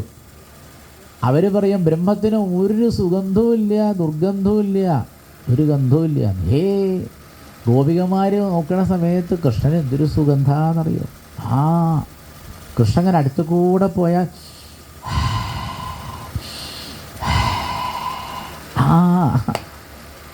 കൃഷ്ണൻ അടുത്തു കൂടെ പോയാൽ ഗോപികമാർ, കൊച്ചു കുട്ടികളൊക്കെ എങ്ങനെയാണ്? ചെറിയ കുട്ടി. കാരണം എന്താ? ഭഗവാന്റെ തിരുമേനിയിൽ നിന്ന് എപ്പോഴും ഒരു സുഗന്ധം പുറത്തേക്ക് വന്നുകൊണ്ടേയിരിക്കും. ഒരു ദിവസം ഒരു കുട്ടി ചോദിച്ചു, കൃഷ്ണൻ്റെ അടുത്ത് വന്നിട്ട് ആ കയ്യെ പിടിച്ചിട്ട്, കൃഷ്ണ എന്താ നല്ല സുഗന്ധം, ഇതെന്താ കാരണം? കൃഷ്ണൻ പറഞ്ഞു, അതെന്താണെന്നറിയോ? ഇത് വെണ്ണ കൊടുത്തിട്ടാ. ഞാൻ വെണ്ണ തന്നിട്ട് എനിക്കെന്താ അങ്ങനെ സുഗന്ധമില്ലാത്തത്? അത് വെണ്ണ ഇവിടുന്ന് താഴത്തേക്ക് ഒരു പ്രത്യേക തരത്തിലാണ് ഇറക്കുക. അതൊന്ന് പറഞ്ഞുതരൂ. അതങ്ങനെയൊന്നും പഠിക്കാൻ പറ്റില്ല. ഇതിന് പഠിപ്പിച്ചെടുക്കാൻ പറ്റുമോ? ഞാൻ ഈശ്വരനാന്ന് നീ എന്നോട് പറയാൻ പറ്റുമോ? ശ്രീരാമാവ് എന്നാ പേര്. ശ്രീരാമാവ് ചോദിച്ചു, എന്താ ഇത്ര സുഗന്ധം? അപ്പോൾ വേദാന്തികൾ പറഞ്ഞത് തെറ്റിയില്ലേ? വേദാന്തികൾ എന്താ പറഞ്ഞത്? ബ്രഹ്മത്തിന് സുഗന്ധം ഇല്ലേ ഇല്ല. ഇപ്പോഴോ സച്ചിദാനന്ദ സുഗന്ധമാണ് മുക്ക് കൂടെ കാണുന്നതല്ലേ. ബ്രഹ്മത്തിനെ കാണാൻ പറ്റില്ല എന്നല്ലേ വേദാന്തികൾ പറയുക? ആണ്. എല്ലാവരും ആരെ കണ്ടു? എല്ലാവരും കണ്ടു കൃഷ്ണനെ അല്ലേ. വാംബിക അവിടെ ഉണ്ടായിരുന്ന സകല ആൾക്കാരും കൃഷ്ണനെ കണ്ടില്ലേ. അപ്പോൾ വേദാന്തം പറഞ്ഞത് ശരിയാണോ? അതാണ് പറഞ്ഞത് പൂർണ്ണം ബ്രഹ്മ. കൃഷ്ണൻ എന്ന് പറഞ്ഞാൽ വേദാന്ത ശാസ്ത്രങ്ങളിൽ പറയുന്ന പരിപൂർണമായിരിക്കുന്ന ബ്രഹ്മമാണ്. ആ ബ്രഹ്മത്തിന് രണ്ട് ഭാവമുണ്ട്. ഒന്ന് സഗുണമാണ്, മറ്റേത് നിർഗുണമാണ്. അപ്പോൾ സഗുണമായ ബ്രഹ്മത്തെയും ഉപാസിക്കാം, നിർഗുണമായ ബ്രഹ്മത്തെയും ഉപാസിക്കാം. രണ്ടും നല്ലതാണ്, വിരോധമൊന്നുമില്ല. ഇവിടെ ഭാര്യ ഉപാസിക്കുന്നത് കൃഷ്ണൻ നല്ല ഒന്നാന്തരം ഐശ്വത കൊടുത്തയച്ച വേഷഭൂഷാദികളോടിട്ട്, അപ്പോൾ സഗുണമാണ് അല്ലേ, കാണാം. അപ്പോൾ സഗുണമായിരിക്കുന്ന ബ്രഹ്മമാണ് ആര്? ഗുരുവായൂരപ്പൻ എന്ന് പറയുന്ന കൃഷ്ണൻ. ആ കൃഷ്ണൻ ഇന്നയാളാണ് എന്ന് മനസ്സിലായപ്പോൾ വേദസ്വരൂപിയാണെന്ന് ആദ്യം ആർക്കും മനസ്സിലായില്ല, ബ്രഹ്മാവിന് മനസ്സിലായില്ല. എന്നിട്ടാണ് ബ്രഹ്മാവ് ഈ പശുക്കുട്ടികളൊക്കെ മോഷ്ടിച്ചുകൊണ്ടുപോയത്. പിന്നീട് ബ്രഹ്മാവിന് മനസ്സിലായി ഇത് ഞാൻ ദിവസേന ചൊല്ലുന്ന വേദമന്ത്രങ്ങളിൽ പറയുന്ന വേദസ്വരൂപിയാണെന്ന് മനസ്സിലായപ്പോൾ വൃന്ദാവനത്തിലേക്ക് ഇറങ്ങി വന്ന് വൃന്ദാവനത്തിലെ മണ്ണിൽ സ്വതവേ ആര് തൊടാറില്ല? ബ്രഹ്മാവ് തൊടില്ല. കാരണം ബ്രഹ്മാവിന് ഈ ഭൂമിയോടൊന്നും വലിയ ഇഷ്ടമല്ല. അതെന്തോ ഒരു വളരെ മോശമായിട്ടാണ് ഒരു ഭൂമിയെ കാണുക. പക്ഷേ ഭഗവാൻ ഭൂമിയിൽ വന്ന് അവതരിച്ച കാലത്ത് വൃന്ദാവനത്തിലെ മണ്ണിൽ ഈ ബ്രഹ്മാവ് എത്രയോ തവണ വീണ് നമസ്കരിച്ചിട്ടാണ് മന്ത്രങ്ങൾ ചൊല്ലിയത്. അനേകം മന്ത്രങ്ങളുണ്ട്. ഇതാദ്യത്തെ സപ്താഹമായതുകൊണ്ട് ഒരു മന്ത്രം മാത്രം പഠിക്കണമെന്നേ ഞാൻ പറയുന്നുള്ളൂ. ഇനിയും നിങ്ങൾ സപ്താഹം നടത്തുമ്പോൾ ബാക്കി മന്ത്രങ്ങളൊക്കെ പഠിച്ചു. എല്ലാ മന്ത്രവും ഗംഭീരമാണ്. അപ്പോൾ ഒരു മന്ത്രം ഇതാണ്, പഠിച്ചല്ലോ. 2 തവണ ഞാൻ ചൊല്ലി, ഒന്നുകൂടി ചൊല്ലാം. ഈ ഒരൊറ്റ ചൊല്ലുള്ളത് പഠിക്കണം. അഹോഭാഗ്യം അഹോഭാഗ്യം നന്ദഗോപവ്രജൗകസാം യന്മിത്രം പരമാനന്ദം പൂർണ്ണം ബ്രഹ്മ സനാതനം. 3 തവണ ചൊല്ലിയിട്ടും പഠിക്കാത്തവർ ഇനി ഭാഗവതം നോക്കുക, ആ ഭാഗവതത്തിലെ ബ്രഹ്മസ്തുതി എടുക്കുക. ആ ബ്രഹ്മസ്തുതിയിൽ നോക്കിയാൽ അതിമനോഹരമായ മന്ത്രം കാണാം. ഈ മന്ത്രം ചൊല്ലി നമുക്ക് ആരെയും നമസ്കരിക്കാം. ഏത് ശ്രീകൃഷ്ണ ക്ഷേത്രത്തിൽ പോയാലും നമുക്ക് ഭഗവാനെ നമസ്കരിക്കാം. ഇനി ക്ഷേത്രത്തിലൊന്നും പോയില്ലെങ്കിൽ വീട്ടിലിരുന്നിട്ടും ആരെയും നമസ്കരിക്കാം, കൃഷ്ണനെ നമസ്കരിക്കാം. കാരണം അത് മുഴുവനും വേദമന്ത്രങ്ങളെ കൊണ്ട് നിറച്ചു വച്ചിരിക്കുന്ന ഒരു മന്ത്രമാണ്. ഏത് മന്ത്രം? നാലാമതൊന്നുകൂടി ചൊല്ലിത്തരാം, കാരണം ചിലരൊന്നും പഠിച്ചിട്ടില്ല എന്ന് എനിക്ക് തോന്നി. ഇനി അഞ്ചാമത് എന്നോട് ചൊല്ലാൻ പറയരുതേ. നാലാമത്തെ തവണ പഠിക്കണേ. നമ്മൾ ശ്രദ്ധിച്ചാൽ ഏത് മന്ത്രവും 3 തവണ ചൊല്ലുമ്പോഴേക്ക് പഠിക്കാനുള്ള ബുദ്ധി നമുക്കുണ്ട്, ശ്രദ്ധിക്കാഞ്ഞിട്ടാണ്. അതുകൊണ്ട് ഈ 4ാമത് ചൊല്ലുകയാണ്, ശ്രദ്ധിക്കണേ. അഹോ ഭാഗ്യം നന്ദഗോപവ്രജൗകസാം യന്മിത്രം പരമാനന്ദം പൂർണ്ണം ബ്രഹ്മ സനാതനം. ഇങ്ങനെ ശ്രീകൃഷ്ണ ഭഗവാന്റെ എത്രയോ കഥകൾ കേട്ട് ഭഗവാനെ കാണണമെന്ന് ആഗ്രഹിച്ചുകൊണ്ട് കുറേ സ്ത്രീകൾ വൃന്ദാവനത്തിൽ ഒരു ഭാഗത്ത് താമസിച്ചിരുന്നു. നമ്മൾ അവിടെ ഒന്ന് പോയി നോക്കുക. വൃന്ദാവനത്തിൽ എല്ലാ സ്ഥലത്തൊന്നും പോകാൻ നമുക്ക് നേരമില്ല. അപ്പോൾ നമുക്ക് എന്ത് ചെയ്യാം? വൃന്ദാവനത്തിലെ ഏതെങ്കിലും ഒരു ഭാഗത്ത് പോയി നോക്കാം. അപ്പോൾ അവിടെ കുറേ സ്ത്രീകൾ താമസിക്കുന്നുണ്ട്. ആ സ്ത്രീകൾക്ക് ഭർത്താക്കന്മാരുണ്ട്. കുറച്ചും കൂടി നന്നായിട്ട് പറഞ്ഞാൽ അവരൊക്കെ ബ്രാഹ്മണരായിരുന്നു. ഈ ബ്രാഹ്മണരുണ്ട്, അവരുടെ കുറേ ഭാര്യമാരായ സ്ത്രീ. അപ്പോൾ നമുക്ക് അവിടെ നിന്ന് പോയി നോക്കാം. അപ്പോൾ നമ്മളെവിടെ എത്തിയപ്പം പാലക്കാട് മുണ്ടൂർ ധർമ്മേശ്വരം ശിവക്ഷേത്രത്തിൽ നിന്ന് നമ്മളെല്ലാവരും വാഹനമില്ലാതെ യാത്ര ചെയ്ത് വൃന്ദാവനത്തിൽ യാഗം നടക്കുന്ന സ്ഥലത്ത് എത്തിച്ചേർന്നു. ഇപ്പോൾ നമ്മളെല്ലാവരും എവിടെയാണ്? യാഗഭൂമിയിലാണ് അല്ലേ? അപ്പോൾ അവിടെ യാഗശാലകളൊക്കെ കണ്ടോളൂ. അനേകം യാഗശാലകൾ കാണാനുണ്ട്. കെട്ടിയുണ്ടാക്കിയ ഓലകളെ കൊണ്ടൊക്കെ കെട്ടിയുണ്ടാക്കിയ അതിമനോഹരമായ കൃത്യമായ കണക്കിലൊക്കെ തയ്യാറാക്കിയ നിരവധി യാഗശാലകൾ എല്ലാ ഭാഗത്തും ഇതാ കാണാനില്ലേ. എല്ലാവരും കണ്ട് യാഗശാല കണ്ടില്ല എന്ന് പറഞ്ഞു. എത്ര യാഗശാലകളാണ്. അവിടെ ധാരാളം ബ്രാഹ്മണരെ കാണാം. ആ ബ്രാഹ്മണർ ചില ആൾക്കാർ ഓരോരോ ഭാഗത്തിരുന്ന് ജട്ടാരഥ എന്നൊക്കെ പറഞ്ഞ് വേദമന്ത്രങ്ങൾ ചൊല്ലുന്നത് കണ്ടോളൂ. തലയൊക്കെ അങ്ങോട്ടും ഇങ്ങോട്ടും അങ്ങടാക്കി ഇങ്ങടില്ലേ, നോക്കിക്കോളൂ, ഞാൻ കാണുന്നുണ്ട്. അവരൊക്കെ പല ഭാഗത്തും ഇരുന്ന് ഇവരാണ് സാമവേദം ചൊല്ലുന്നവർ. നോക്കൂ, അവർ ചൊല്ലണത് കാണാൻ എന്ത് ശ്രദ്ധിക്കരുത് കേട്ടോ. ഞാൻ നിങ്ങൾക്ക് ആംഗ്യഭാഷയിൽ പറഞ്ഞു തരാണ്. നമ്മളെല്ലാവരും സാമവേദം ചൊല്ലുന്ന ബ്രാഹ്മണരെ കാണുന്നുണ്ട്. പിന്നെ ഋഗ്വേദം ചൊല്ലുന്നവരുണ്ട്, വേറെ തരത്തിലാണ് ചൊല്ലുക. യജുർവേദം ചൊല്ലുന്നവരുണ്ട്. അവിടെ എന്താ ചില ഹോമമൊക്കെ നടക്കണത്, അവിടെ ചില ഹോമങ്ങളൊക്കെ നടക്കുന്നുണ്ട്. ഇതിൽ അങ്ങോട്ട് പോകാൻ പാടില്ല. ഈശ്വര, ഈ യാഗശാലയിൽ കുറേ നിയമമുണ്ട്. ഞാൻ മുമ്പിലുള്ളതുകൊണ്ട് പേടിക്കേണ്ട നിയമങ്ങളൊക്കെ എനിക്ക്. നിങ്ങൾ മിണ്ടാൻ പാടില്ല. ഞാൻ കൈകൊണ്ട് കാണിക്കുമ്പം ഇങ്ങനെ കാണിച്ചാൽ ഈ വഴിക്ക് വരിക, ഇങ്ങനെ കാണിച്ചാൽ ഈ വഴിക്ക് വരിക. മിണ്ടാൻ പാടില്ല. എവിടെ എത്തിയാൽ യാഗശാലയിൽ കൂടെ മിണ്ടാണ്ട് നടക്കണം. പലതും കാണും. ഇതോടൊപ്പം അതിൽ പോകാൻ പാടില്ല. ഇപ്പോൾ ഇതിലൊന്നും ഇതെങ്ങനെ പോകണം, ഇങ്ങനെ പോവാണ്, ഇങ്ങനെ പോയിട്ട് അപ്പോൾ നമ്മളോട് എത്തി. അവിടെ എന്താ അദ്ദേഹം ചോദിക്കും, നോക്കും അദ്ദേഹം എന്താ ചെയ്യണത്. അവിടെ ഒരു ബ്രാഹ്മണൻ ഇരിക്കുന്നുണ്ട്, തലയൊക്കെ ഇട്ടിരിക്കുന്നുണ്ട്, മുന്നിൽ തീ ഇങ്ങനെ കത്തുന്നുണ്ട്. ആ അഗ്നിയെ പൂജിക്കുക അദ്ദേഹം. എന്താ അദ്ദേഹം ചെയ്യണത്? കണ്ടില്ലേ, യാഗശാല കണ്ടില്ലേ? വളരെ ലളിതമാണ്. അവിടെയുള്ള എല്ലാ കാര്യങ്ങളും വളരെ ലളിതമാണ്. അവിടെ അഗ്നിയെ പൂജിക്കുന്നുണ്ട്, മന്ത്രങ്ങൾ ചൊല്ലുന്നുണ്ട്, അവിടെ പല കാര്യങ്ങളും നടക്കുന്നുണ്ട്.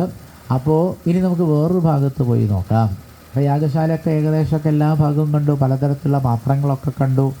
അവിടെ വേദത്തിൽ പറയുന്ന കർമ്മകാണ്ഡമനുസരിച്ചാണ് യാഗശാലയിൽ എന്ത് നടക്കുന്നത്, കാര്യങ്ങളൊക്കെ നടക്കുന്നത്. അപ്പോൾ അതൊക്കെ ഏകദേശം മനസ്സിലായി. ഇനി നമുക്ക് സ്ത്രീകളെ കാണാം. എൻ്റെ പിന്നാലെ വന്നാൽ മതി. അപ്പോൾ എവിടുന്നാണ് നിങ്ങളെല്ലാവരും വന്നത്?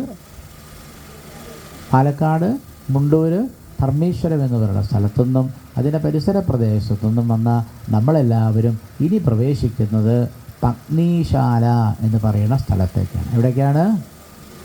പത്നി, നേരാവണ്ണം പറയൂ, പത്നീശാല. അവിടെ എഴുതി വെച്ച് കണ്ടില്ലേ? അതാ പത്നീശാല. അവിടെ എത്തിയേ. ഗത്വാഥ പത്നീശാലായാം ദൃഷ്ട്വാസീന സ്വലംകൃതാഃ നത്വാ ദ്വിജസതീർഗോപാഃ പ്രശ്രിതാ ഇതമബ്രുവൻ. നമ്മൾ നേരത്തെ കണ്ട കുറേ ബ്രാഹ്മണരെ കണ്ടില്ലേ? വേദമന്ത്രം ചൊല്ലുന്നവർ, ഹോമിക്കുന്നവർ, അഗ്നിയെ ഉപാസിക്കുന്നവർ, അങ്ങനെ കുറേ പേരെ നമ്മൾ കണ്ടില്ലേ? ആ നമ്മൾ നേരത്തെ കണ്ട ആ യാഗശാലയിലുണ്ടായിരുന്ന ആ ബ്രാഹ്മണരുടെ പത്നിമാരാണ് ഈ കാണുന്ന സ്ത്രീകളൊക്കെ. നമ്മളെ കണ്ടപ്പോൾ ഒരു തൊഴുതുമില്ലേ, അവർ സംസാരിക്കില്ല അധികമൊന്നും. കാരണം എന്താ? യാഗശാലയിൽ എന്ത് പാടില്ല? അധികം സംസാരം. പക്ഷേ നമ്മൾ ബഹുമാനിക്കേണ്ടത് നമ്മളെല്ലാവരും ഒരു തൊഴു, അങ്ങോട്ട് തൊഴുതോളൂ. എന്താ തൊഴുകാണ്ടിരിക്കണത്? ഈ വേദമറിയുന്ന ബ്രാഹ്മണരുടെ പത്നിമാരാണ് ഈ നിൽക്കുന്ന സ്ത്രീകൾ മുഴുവനും. അതുകൊണ്ട് നമുക്ക് എന്ത് ചെയ്യാം?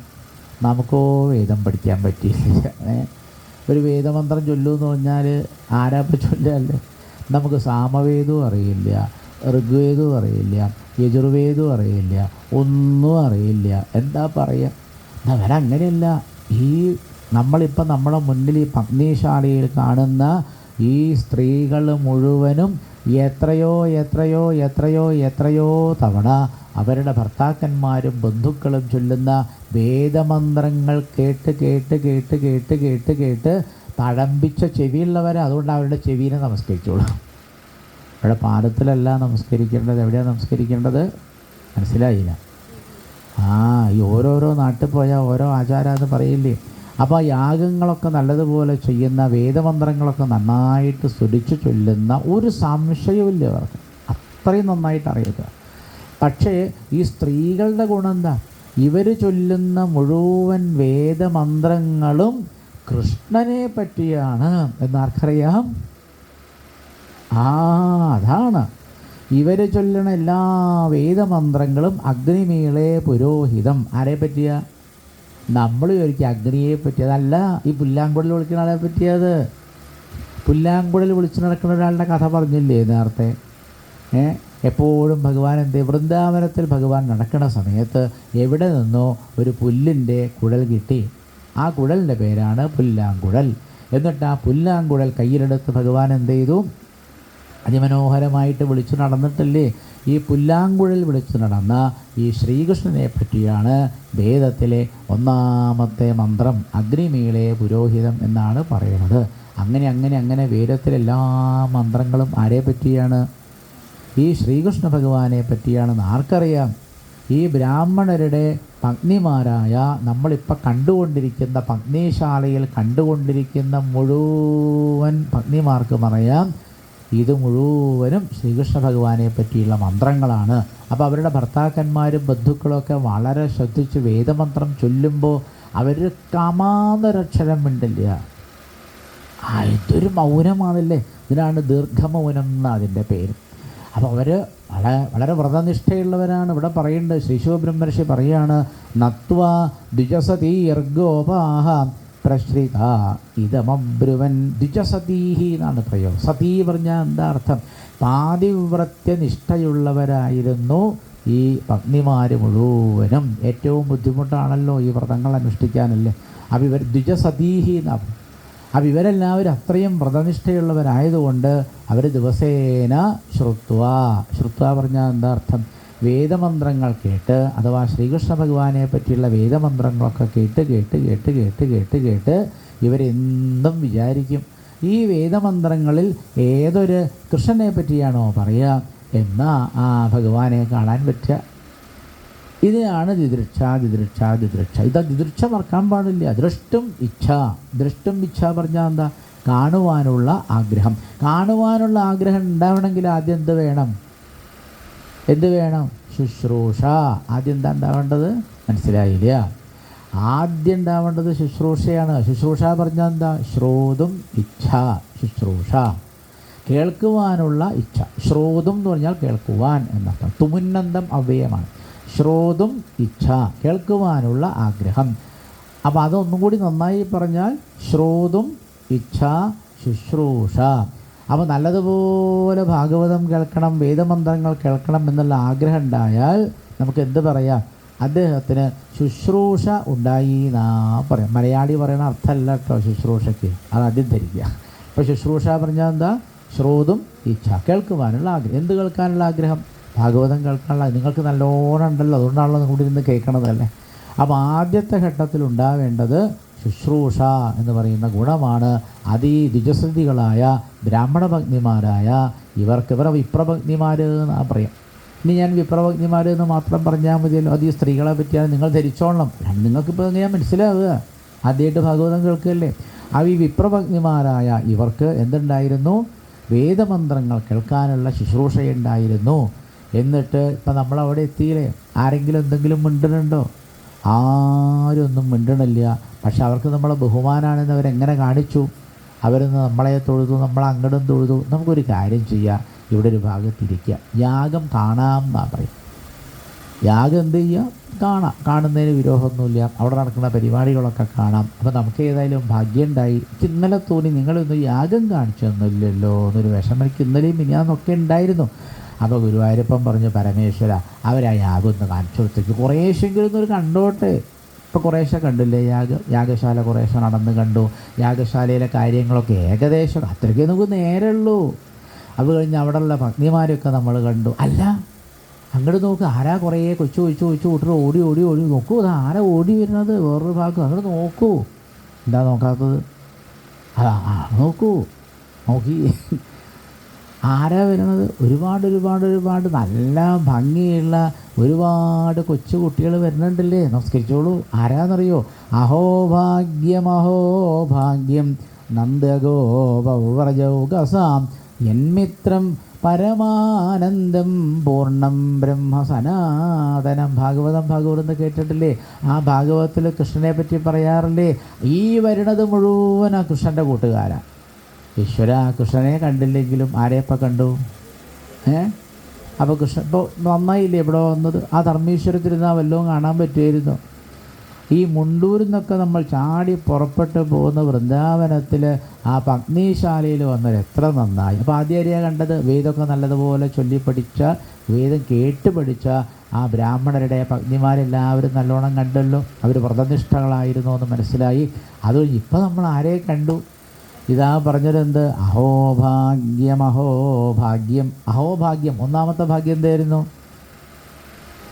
ആ യാഗശാലയിൽ പോയിട്ട് ആ ബ്രാഹ്മണ ഭഗ്നിമാരെ കാണാൻ പറ്റിയതാണ് ഒന്നാമത്തെ ഭാഗ്യം. പിന്നെന്താ രണ്ടാമത് പറഞ്ഞത്?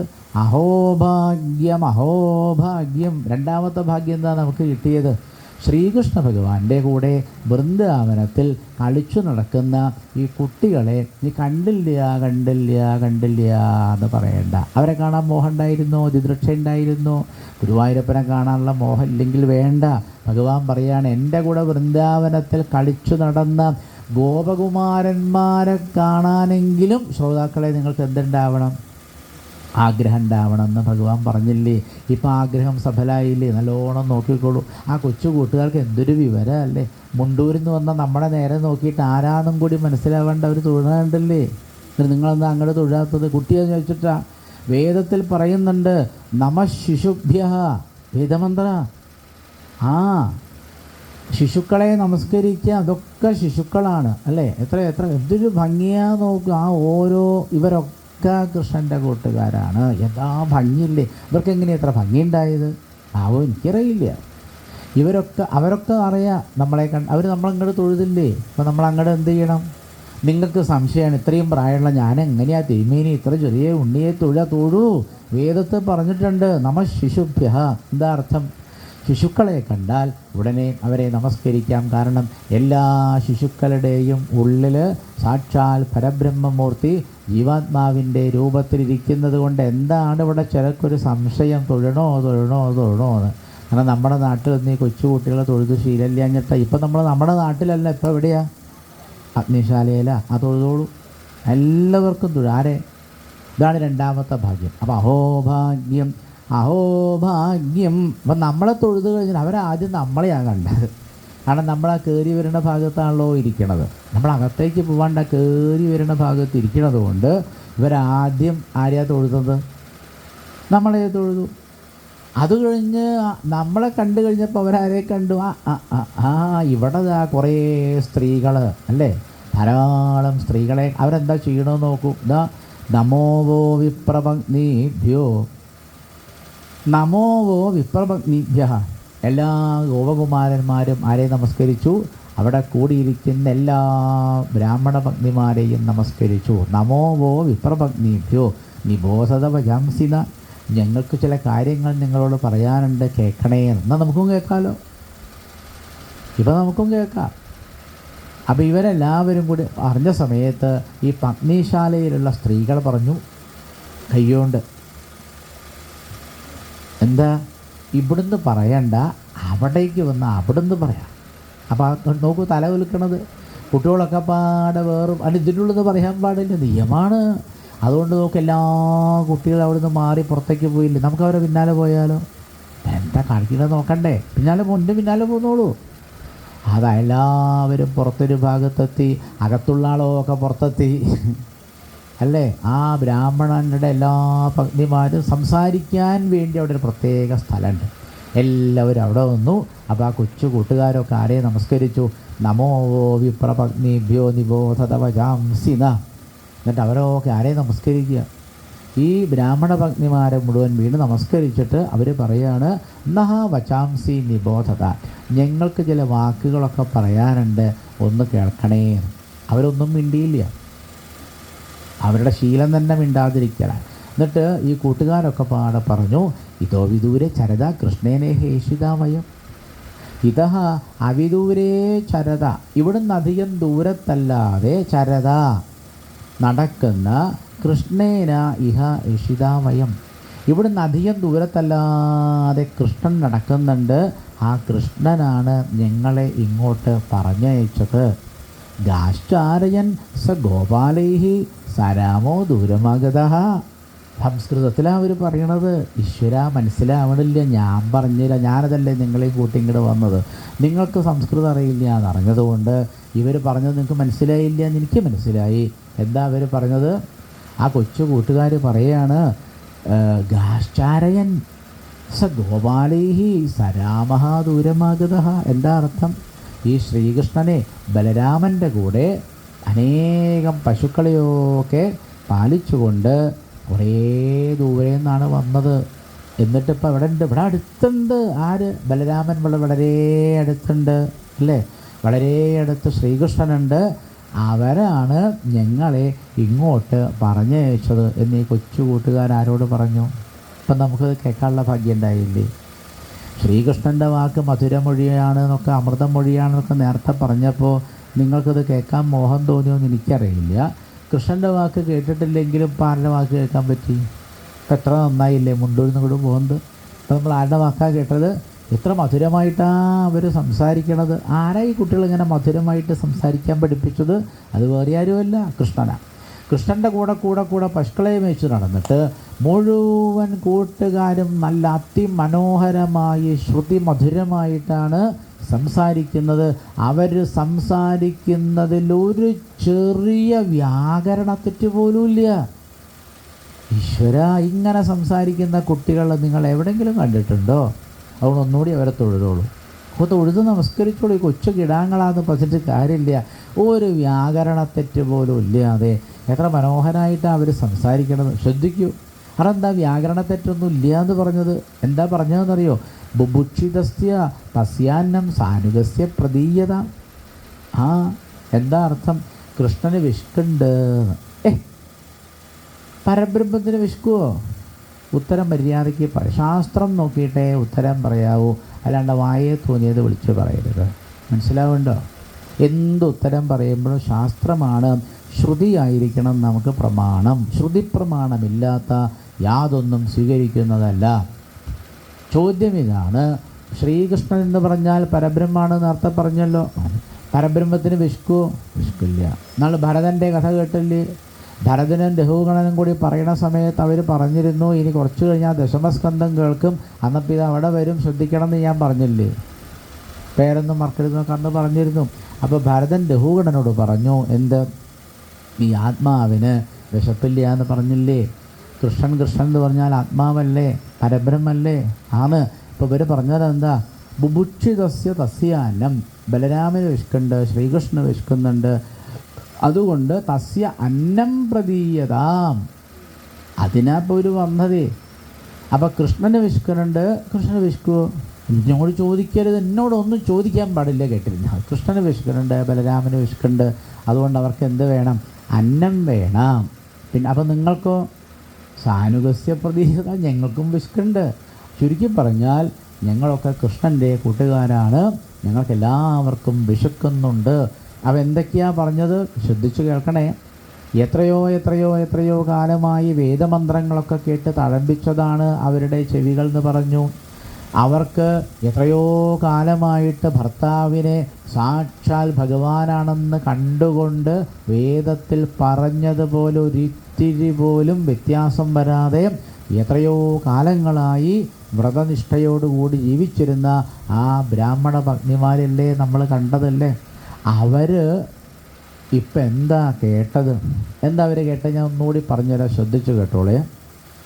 നമോ വോ വിപ്രപത്നീഭ്യോ നിബോധത വചാംസിന ഇതോ വിദൂരേ ചരത കൃഷ്ണേനേഷിതാവയം ഗാശ്ചാരയൻ സഗോപാലൈഃ സരാമോ ദൂരമാഗത ബുഭുക്ഷിതസ്യ തസ്യാന്നം സാനുഗസ്യ പ്രദീയതാം. 2 ശ്ലോകം അല്ലേ? ഒരു ശ്ലോകത്തിൽ എത്ര അക്ഷരം ഉണ്ടാവും? എന്താ തിരുമേനി ഇങ്ങനെയൊക്കെ പറഞ്ഞാൽ? എണ്ണി നോക്കണം എന്ന് പലതവണ പറഞ്ഞില്ലേ? എന്നിട്ട് എന്തെങ്കിലും എണ്ണി നോക്കിയോ? ഇന്നലെ ഇവിടെ ശ്രീകൃഷ്ണാവതാരത്തിന് എത്ര പട്ടുകോണകങ്ങളാണ് സമർപ്പിച്ചത്? ഉത്തരം പറയൂ. ആരും എണ്ണി നോക്കിയില്ല. അതന്നെയാ പറഞ്ഞു, നിങ്ങളൊന്നും എണ്ണി നോക്കണില്ല, എല്ലാം എണ്ണി നോക്കണം. അപ്പം നമുക്ക് 2 ശ്ലോകത്തിൽ, ഒരു ശ്ലോകത്തിൽ എത്ര അക്ഷരം ഉണ്ടാവും? 32. 8 കൂട്ടണം 8 കൂട്ടണം 8 കൂട്ടണം 8 എത്രയായി? 32. അപ്പോൾ രണ്ടാമത്തെ ശ്ലോകം കൂട്ടു 32. 32 എത്രയാ?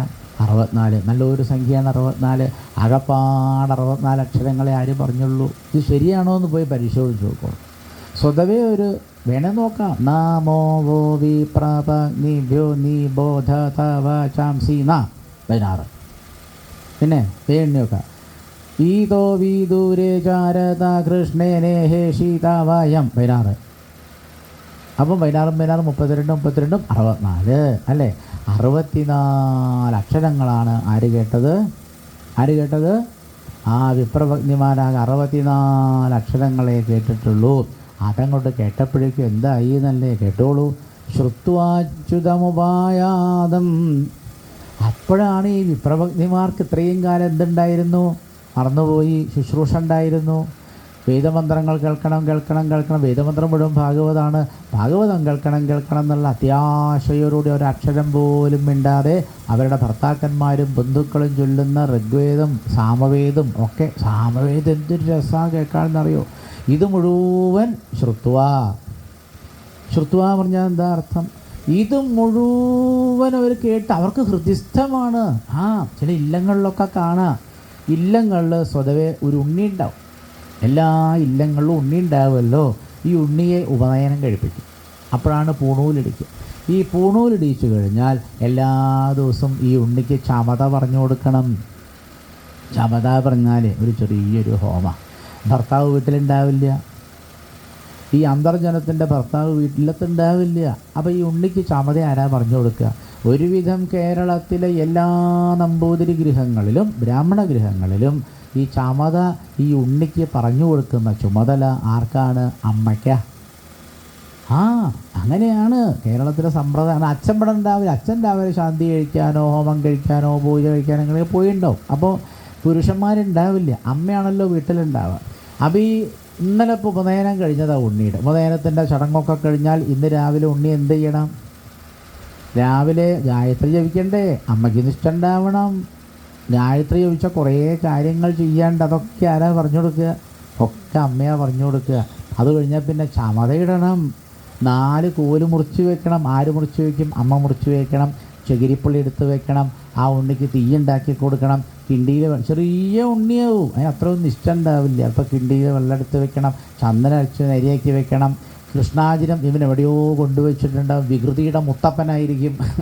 കൃഷ്ണാജിനം കഴുത്തിലിടണം. അതെവിടെയോ കളിക്കുന്നതിൻ്റെ ഇടയിൽ എവിടെയോ വല്ല കൊമ്പുമ്പിലാണ് കളിക്കുന്നുണ്ടാവും.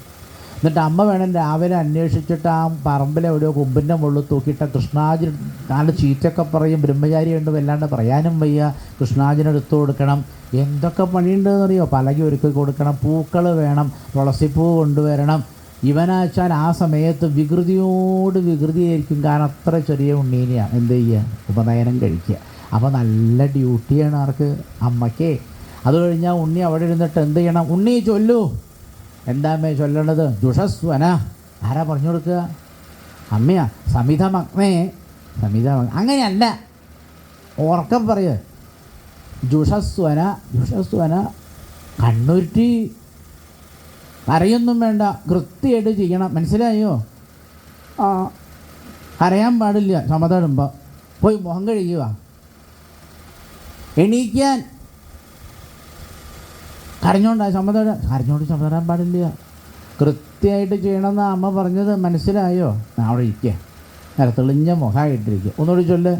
ജുഷസ്വന. ജുഷസ്വന ശ്രദ്ധിച്ച് കേൾക്കണം. സമിതമഗ്നേ. സമിതമഗ്നേ ഉറക്കെ. അദ്യശോഷ ബൃഹത് യജതം ധൂമമൃണ്ണൻ ഉപസ്പൃശ ദിവ്യം. ആരാ പറഞ്ഞു കൊടുക്കുക?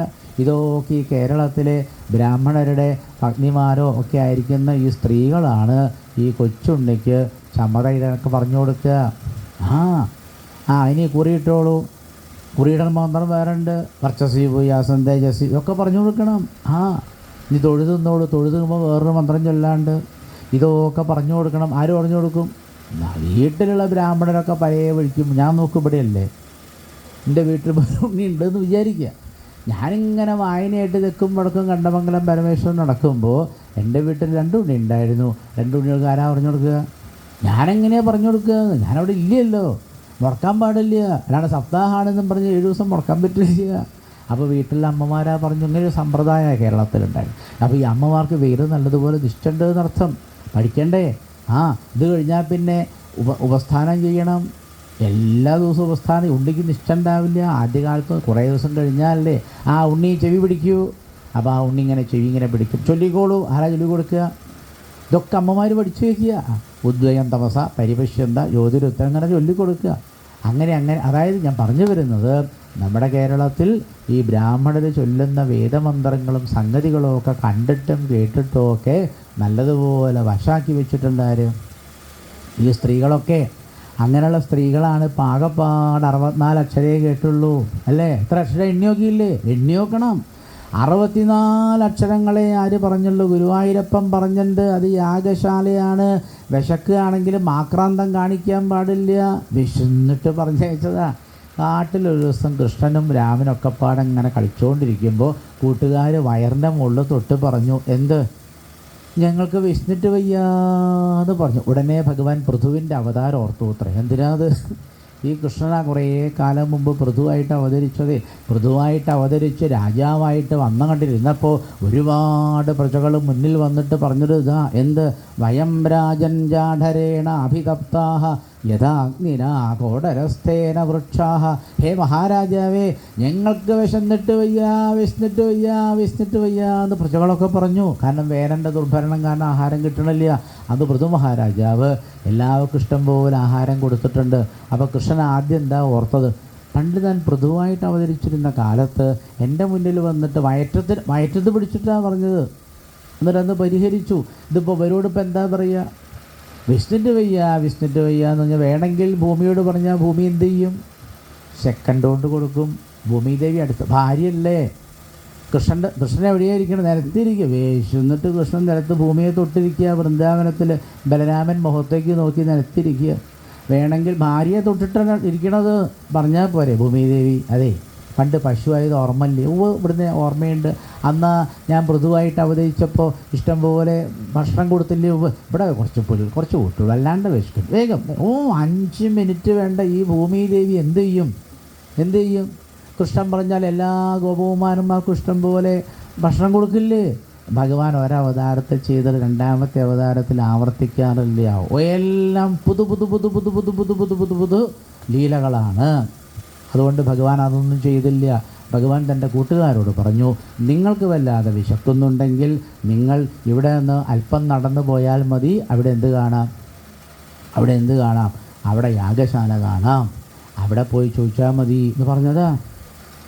എന്നിട്ടാണ് വിശന്ന് വലിഞ്ഞ ഈ ഭഗവാന്റെ കൂട്ടുകാർ എല്ലാവരും കൂടി എവിടെ ചെന്നു? യാഗശാലയിൽ പോയി. എന്നിട്ടോ യാഗശാലയിൽ ചെന്നിട്ട് ഭഗവാൻ അവരോട് പറഞ്ഞു, പ്രയാതദേവയജനം ബ്രാഹ്മണ ബ്രഹ്മവാദിന സത്രം ആംഗിരസം നാമഹ്യാസതേ സ്വർഗകാമ്യയ. സ്വർഗം കിട്ടണം എന്ന് വിചാരിച്ച് ആംഗിരസം എന്ന് പേരായിരിക്കുന്ന ഒരു സത്രം ബ്രാഹ്മണർ ഇവിടെ വളരെ അടുത്ത് നടത്തുന്നുണ്ട്. മനസ്സിലായോ? എന്താ അതിൻ്റെ പേര്? കൃഷ്ണൻ പറഞ്ഞു ആംഗിരസം എന്ന് പേരായ ഒരു സത്രം നടത്തുന്നുണ്ട്. അപ്പം നിങ്ങൾ ആ ദേവയോജനത്തിൽ പോയാൽ മതി. തത്രഗത്ത് ഓദനം ഗോപ യാചത. അവിടെ പോയിട്ട് ഓദനം പറഞ്ഞ ആഹാരം, നിങ്ങൾ അവിടെ പോയിട്ട് ഓദനം വേണം, ഭക്ഷണം വേണമെന്ന് പറഞ്ഞാൽ തരും. അസ്മദ് വിസർജിതാഹ. അവരോട് നിങ്ങൾ പറയണമെന്ത്? അവരോട് പ്രത്യേകം പറയണമെന്ത്? എന്താ പറയേണ്ടത്? അസ്മദ് വിസർജിതാഹ. ഞാൻ പറഞ്ഞയച്ചതാണെന്ന് പറയണം. ആ ഏകവചനത്തിലല്ല പ്രയോഗം, പിന്നെ ബഹുവചനത്തിൽ. ഏകവചനമല്ല. അപ്പോൾ ബലരാമനും ഞാനൊക്കെ പറഞ്ഞയച്ചിട്ടാണ് വന്നത് എന്ന് പ്രത്യേകിച്ച് പറയണം. കീർത്തയന്തോ. കേട്ടുവോ കൂട്ടുകാരെ?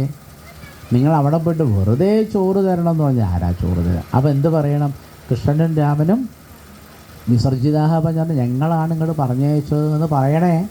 പിന്നെയോ കീർത്തയന്തോ ഭഗവത ആര്യസ്യ. ബലരാമനെ പറ്റി നല്ലോണം കീർത്തിച്ച് പറയണേ.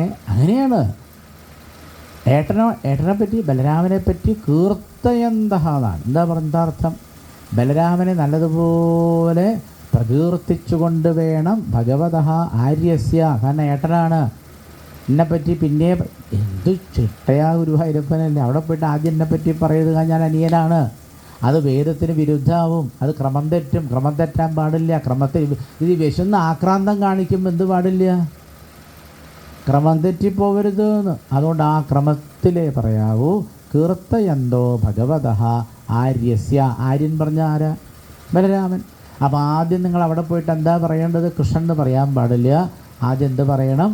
സാക്ഷാൽ അനന്തമൂർത്തിയായിരിക്കുന്ന ഭഗവാൻ എന്ന് പറഞ്ഞോളൂ. പിന്നെ പറഞ്ഞോളൂ ബലരാമൻ എന്ന് പറഞ്ഞോളൂ. ആ ബലരാമൻ കണ്ടില്ലേ എന്നാൾ എന്തൊക്കെയോ കൊന്നത് കണ്ടില്ലേ? ഓ കുട്ടികൾ പറഞ്ഞു. പിന്നെ ബലരാമനെ പറ്റി പറയാൻ കുട്ടിക്ക് വലിയ ഇഷ്ടമാണ്. നാളെ ദിവസം പഴം കുലുക്കി. ഇത്ര ആര് പഴം കുലുക്കി? ആ പഴമല്ല കുലുക്കിയത്, മരമാണ്. അതെന്താ അത്? അവിടെ വലിയൊരു കാടുണ്ടായി. ആ കഥ നിങ്ങൾ കേട്ടില്ല അല്ലേ? ആ കാട്ടിൽ വലിയൊരു മരത്തിൻ്റെ മുകളിൽ നിറച്ച് പഴങ്ങളാണ്.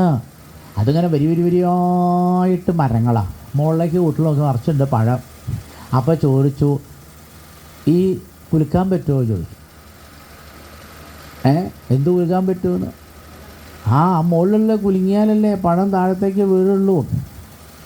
ഈ മരം പിടിച്ച് കുലുക്കാൻ പറ്റുമോ ചോദിച്ചപ്പോൾ ഒരു കുട്ടി, അതിനെന്താ പ്രയാസം? ഒരു പ്രയാസവും ഇല്ല, മരം പിടിച്ച് കുലിക്കുക പോലെ എന്നാൽ കാണട്ടെ. അവൻ വന്നിട്ട് മരം പിടിച്ചിട്ട് സ്വന്തം തലകന കുലുക്കി. എന്തോ ഒരു ചെറിയ കുട്ടിയാണ്. എല്ലാവരും കൂടി ചിരിക്കാതെ നീ എന്താ ഈ കാണിക്കണത്? നീ ഈ മരങ്ങനെ പിടിച്ച് നിൻ്റെ തല കുലുക്കിയ പഴം വീഴുമോ? എടോ നീ പിടിച്ചിട്ട് ആ വലിയ മരത്തിൻ്റെ തലയാ കുലുക്കേണ്ടത്. അത് പറ്റില്ല, മാറിയത്. ഇപ്പോൾ വേറൊരാളോ എനിക്കെല്ലാം ശക്തിയാ എന്നൊക്കെ കുളിക്ക് കാണട്ടെ. ഇവൻ വന്നിട്ട് തന്നെ ഇത് പിടിച്ച് കുലുങ്ങണില്ല, അവനവൻ്റെ ശരീരം മുഴുവൻ കുലുക്കാൻ തുടങ്ങിയത്. എന്ത് കാര്യം? അപ്പോൾ ഇവർ പറഞ്ഞു, അതേ ഈ മരത്തിൻ്റെ മുകളിലുള്ള പഴം കിട്ടില്ല എന്നാണ് തോന്നുന്നത്. അപ്പോഴാണ് ഇവർ ആരെയും വിളിച്ചത്? ആര്യസ്യ. ആര്യൻ ബലരാമനാ. അപ്പോൾ ബലരാമനെ വിളിച്ചു, രാമജ്യേഷ്ഠ. ബലരാമൻ പറഞ്ഞ നേരത്തെ എന്താണ്? ഒന്ന് നല്ല കുട്ടിയല്ലേ, സൂപ്പിടാൻ വന്നതാ. എന്താ കൂട്ടുകാരി നിങ്ങൾക്ക്? ബലരാമേട്ടൻ എന്തൊരു ഭംഗിയാ സൂപ്പിടുക, എന്തൊരു ഭംഗിയാ കാണാൻ. ഭംഗിയുണ്ട് കേട്ടോ. ബലരാമന് മനസ്സിലായി. എന്താ പറഞ്ഞോളൂ, നിങ്ങളുടെ എന്താ ആവശ്യവും? ബലരാമനുള്ള ഉഷാറായി. എന്താ പറയൂ, എന്ത് വേണം? എല്ലാ കൂട്ടുകാരും ബലരാമൻ്റെ ചുറ്റും കൂടി എന്നിട്ട് പറഞ്ഞു, ആ മരം ഒന്ന് കുലുക്കിയിട്ട് ആ പഴം തള്ളിയിടൂ. യെസ്. ബലരാമൻ വന്ന് എല്ലാവരും നോക്കി നിൽക്കുകയാണ്. എല്ലാവരും നോക്കിയപ്പോൾ ബലരാമൻ എന്താ ചെയ്തതെന്നല്ലേ, തള്ളവിരലും ഈ ചൂണ്ടുവിരലും കൂടി ഒരു മരത്തിൻ്റെ മുകളിൽ ഇങ്ങനെയാണ് പിടിച്ചു. അത് വീഴുന്ന. എത്ര പഴങ്ങളാ വീണതല്ലേ. കുട്ടികളൊക്കെ പഴങ്ങൾ വാരി. കൃഷ്ണൻ നോക്കി പുറത്ത് നിൽക്കുക. ചില ദിവസം സ്റ്റാർ ആവേണ്ട ഏട്ടൻ, മിക്കവാറും ദിവസം ആരാ സ്റ്റാർ? കൃഷ്ണൻ അപ്പുറത്ത് ഇങ്ങനെ മാറി നിൽക്കുക. എന്താണെന്നറിയോ? ഇന്ന് ആരാ സൂപ്പർ സ്റ്റാർ? എല്ലാ ദിവസവും കൃഷ്ണനല്ലേ. അപ്പോൾ അത് കഴിഞ്ഞ് കൂട്ടുകാർക്ക് വലിയ ഇഷ്ടമായി. രാമേട്ട ഈ മരം ഇതാ വന്നു. ബലരാമനടുത്ത് വന്നിട്ട് തള്ളവിരലും ഇത്രയേ ഉള്ളൂ, തള്ളവിരലും ആ ചെറുവിരലും പിടിച്ച് അനന്തന ആ ശക്തി എന്നറിയോ ഇന്നങ്ങോട്ട് തൊട്ടപ്പോഴേക്ക് അതങ്ങനെ തുരുതുരാ വീണ് കൃഷ്ണൻ നോക്കിയപ്പോഴേ പഴുത്തതും വീഴുന്നുണ്ട്, പച്ചയും വീഴുന്നത്. അങ്ങനെയാണ് മൃദു ഖരശ്ച അഭ്യപതൽ എന്ന് പറഞ്ഞാൽ എന്താ അർത്ഥം? പഴുത്തതും വീണു ആ ശക്തി കൊണ്ടേ. പിന്നെ ബലരാമൻ അവിടെ ഇതന്നെയായിരുന്നു അത്രേ പണി. ഓരോരോ മരങ്ങനെ പിടിക്കുക, പഴങ്ങണങ്ങൾ, എത്രയാ പഴങ്ങൾ കൂട്ടുകാർക്ക് നല്ല രസമായി. പക്ഷെ ഇന്നവർക്ക് വിശുന്ന സമയത്ത് അത് വേറൊരു സ്ഥലമായിരുന്നു. അവിടെ ഇങ്ങനെ പഴങ്ങളൊന്നും തിന്നാൻ കിട്ടാനില്ല. അതുകൊണ്ട് നിങ്ങൾ അവിടെ പോയി പറയുമ്പോൾ ആരെപ്പറ്റി പറയണം? ഭഗവാൻ പ്രത്യേകം പറഞ്ഞിട്ടുണ്ട്, കീർത്തയന്തോ ഭഗവത ആര്യസ്യ. ബലരാമൻ്റെ വീര്യപരാക്രമങ്ങളൊക്കെ നിങ്ങൾ പറഞ്ഞാൽ ചോറ് നല്ലോണം തരും. നല്ലോണം വീര്യപരാക്രമം ചെയ്യണമൊക്കെ നല്ലോണം ശാപ്പാട് കഴിക്കണം. മറ്റിവിടെ കൊണ്ടുവന്ന ഒക്കെപ്പാടെ ബലരാമന് കഴിക്കാനേ ഉണ്ടാവുള്ളൂ. മനസ്സിലായോ? അതുകൊണ്ട് നിങ്ങൾ ബലരാമൻ്റെ വീര്യപരാക്രമങ്ങൾ പറഞ്ഞാൽ അവർ ധാരാളം അനന്തന് ചോറ് കൊടുക്കുമ്പോൾ നെല്ലിക്കോളം കൊടുത്താൽ മതിയോ? കാര്യം മനസ്സിലായോ? അപ്പോൾ ഇവരൊക്കെ അങ്ങോട്ട് ചെന്നിട്ട് ആദ്യം ബലരാമനെ പറ്റി കുറേ പറഞ്ഞു. ഇവരവിടെ എത്തിയിട്ട് എന്ത് ചെയ്തു? കൃതാഞ്ജലി പുടാഹ. ഇവരാദ്യം പോയത് എവിടേക്കാന്ന് അവിടെ കുറേ ബ്രാഹ്മണർ, അന്ന് യാഗമൊക്കെ കഴിഞ്ഞ് അവർ പുറത്തിരിക്കുക. അന്നത്തെ രാവിലത്തെ പൂജാ ഹോമമൊക്കെ കഴിഞ്ഞ് ആ പുറത്തിരിക്കുന്ന ബ്രാഹ്മണരെ കണ്ടപ്പോൾ ഈ ഭഗവാന്റെ കൂട്ടുകാർ എന്ത് പറഞ്ഞു? ഹേ ഭൂമിദേവാ ശൃണുത. അത് നമ്മൾ കണ്ടിട്ടുമില്ല, കേട്ടിട്ടുമില്ല. കാരണം അതൊക്കെ കഴിഞ്ഞിട്ടാണ് നമ്മളവിടെ എത്തിയത്. മനസ്സിലായില്ല? നമ്മളിതൊന്നും കാണാണ്ടിരിക്കാൻ എന്താ കാരണം? നമ്മളിപ്പോഴും കണ്ടതല്ലേ. അപ്പം നമ്മളിവിടെ എത്തുന്നതിന് കുറേ മുമ്പ് ഇവരൊക്കെ ഇവിടെ വന്നു പോയതാ. അവരാരെയാണ് കണ്ടത്? അവരാ ബ്രാഹ്മണരെ കണ്ടവരെ വീണ് നമസ്കരിച്ച് തൊഴുതുകൊണ്ട് വടി വീണ മാതിരി ദണ്ഡവൽ. എന്താ അർത്ഥം? വടി വീഴുന്നത് പോലെ ദണ്ഡ നമസ്കാരം ചെയ്ത് പറഞ്ഞു, ഹേ ഭൂമിദേവാഹ, നിങ്ങളൊക്കെ ഭൂമിയിലെ ദേവന്മാരാണ്, കേൾക്കൂ. കൃഷ്ണസ്യാദേശകാരിണ, കൃഷ്ണൻ പറഞ്ഞിട്ടാണ് ഞങ്ങൾ വരുന്നത്, ഞങ്ങൾക്ക് വിശക്കുന്നുണ്ട് എന്നൊക്കെ പറഞ്ഞപ്പോൾ അവർ ദീക്ഷായ പശു സംസ്ഥായാദോ സൗത്രാമണ്യശ്ച സപ്തമാഹ അന്യത്ര ദീക്ഷിതസ്യാപി നാന്നമശ്നൻ ഹി ദുഷ്യതി ക്ഷുദ്രാശാ ഭൂരി കർമാണോ ബാലിശാ വൃദ്ധമാനിന ദേശ കാല പൃഥക് ദ്രവ്യം മന്ത്രതന്ത്രത്യുജോഗ്നയ ദേവതാ യജമാനശ്ച കൃതുർധർമ്മശ്ച യന്മയ. എന്താ അർത്ഥം? ഈ ബ്രാഹ്മണർ ഈ കൊച്ചുകുട്ടികൾ പറഞ്ഞതൊന്നും കേട്ടതേയില്ല എന്നർത്ഥം. പച്ച മലയാളത്തിൽ പറഞ്ഞാൽ വാസ്തവത്തിൽ ഇവർ യാഗം ചെയ്യണല്ലേ. ശിശുബ്രഹ്മർഷി പറയുകയാണ്, ഈ ദേശം, കാലം, ദ്രവ്യം, മന്ത്രം, തന്ത്രം, ഋത്തിക്കുകൾ, അഗ്നികൾ, ദേവതമാർ, യജമാനൻ, ഇതൊക്കെ യാഗത്തിലുണ്ടാവും. നമുക്ക് ഈ യാഗം പരിചയമില്ലാത്തതുകൊണ്ടാണ്.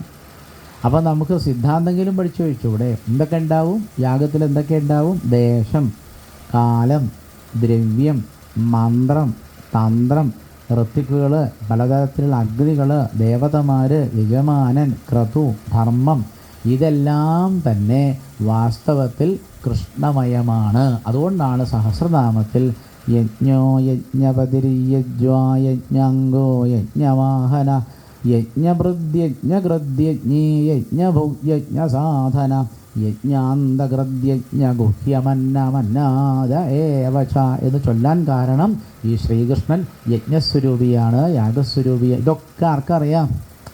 ഇതൊക്കെ ബ്രാഹ്മണർക്കറിയാം. പക്ഷേ ശൈശുബ്രഹ്മർഷി പറയാണ്, ഇന്നത്തെ യദോമിതി പ്രോജു. അവരൊരു പ്രണവം പോലും ചൊല്ലിയില്ല അത്ര. ഓം എന്ന് പറഞ്ഞാൽ എന്താ? പ്രണവം. ഇന്നത്തെ യത് ഓം ഇതി പ്രോജു. ആ കുട്ടികളോട് പ്രണവം ചൊല്ലിയാൽ പോരെ, അവർ പറഞ്ഞില്ല. എന്നാൽ നേതിച്ച പരന്തപ, എന്നാൽ എന്നാന്ന് പറഞ്ഞൂടെ? ആകെ രണ്ടക്ഷരേ പറയണ്ടു. ഒന്നുകിൽ എന്ത് പറയാം? ഓം. ഈ ബ്രാഹ്മണർക്ക് മറുപടി പറയാം. എന്താ പറയേണ്ടത്? ശ്രദ്ധിച്ചു കേൾക്കണേ. ഇന്നത്തെ യത് ഓം ഇതി പ്രോജു. ഈ കുട്ടികൾ ഇങ്ങനെയൊക്കെ സത്യസന്ധമായിട്ട് കാര്യങ്ങൾ പറഞ്ഞിട്ട്, അല്ലയോ പരീക്ഷിത്ത് മഹാരാജാവേ, ശ്രീശുബ്രഹ്മർഷി പറയാണ്, അവരെന്താ പറയേണ്ടിരുന്നത്? ഓം എന്ന് പറയേണ്ടിരുന്നു. പക്ഷെ അവർ ഓം എന്ന് പറഞ്ഞില്ല. അല്ലെങ്കിൽ അവരെന്ത് പറയണം? ന എന്ന് പറയാം. ഒരക്ഷരേ പറയണ്ടു. ഒന്നുകിൽ ഓം എന്ന് പറയണം, അല്ലെങ്കിൽ ന എന്ന് പറയണം. ഓം എന്ന് പറഞ്ഞാൽ എന്താ അർത്ഥം? നിങ്ങൾ പറഞ്ഞതുപോലെ എല്ലാവർക്കും, കൃഷ്ണനും ബലരാമനും കൂട്ടുകാർക്കും ഇഷ്ടം പോലെ പോലെ ആഹാരം തരാമെന്ന് പറയുന്നതിന് പകരം എന്ത് മാത്രം പറഞ്ഞാൽ മതി? ഓം എന്ന് പറഞ്ഞാൽ മതി. അത് പറഞ്ഞില്ല. ഇല്ലാച്ച എന്ത് പറഞ്ഞാൽ മതി? തരാൻ ഭാവം ഇല്ല എന്നാണെങ്കിൽ എന്ത് പറഞ്ഞാൽ മതി? ഒറ്റ അക്ഷരം പറഞ്ഞാൽ മതി, നാ. അതും പറഞ്ഞില്ല. ഒരക്ഷരം പോലും ആര് പറഞ്ഞില്ല? ഈ ബ്രാഹ്മണരുടെ വായിൽ നിന്ന് പ്രണവവും വന്നില്ല.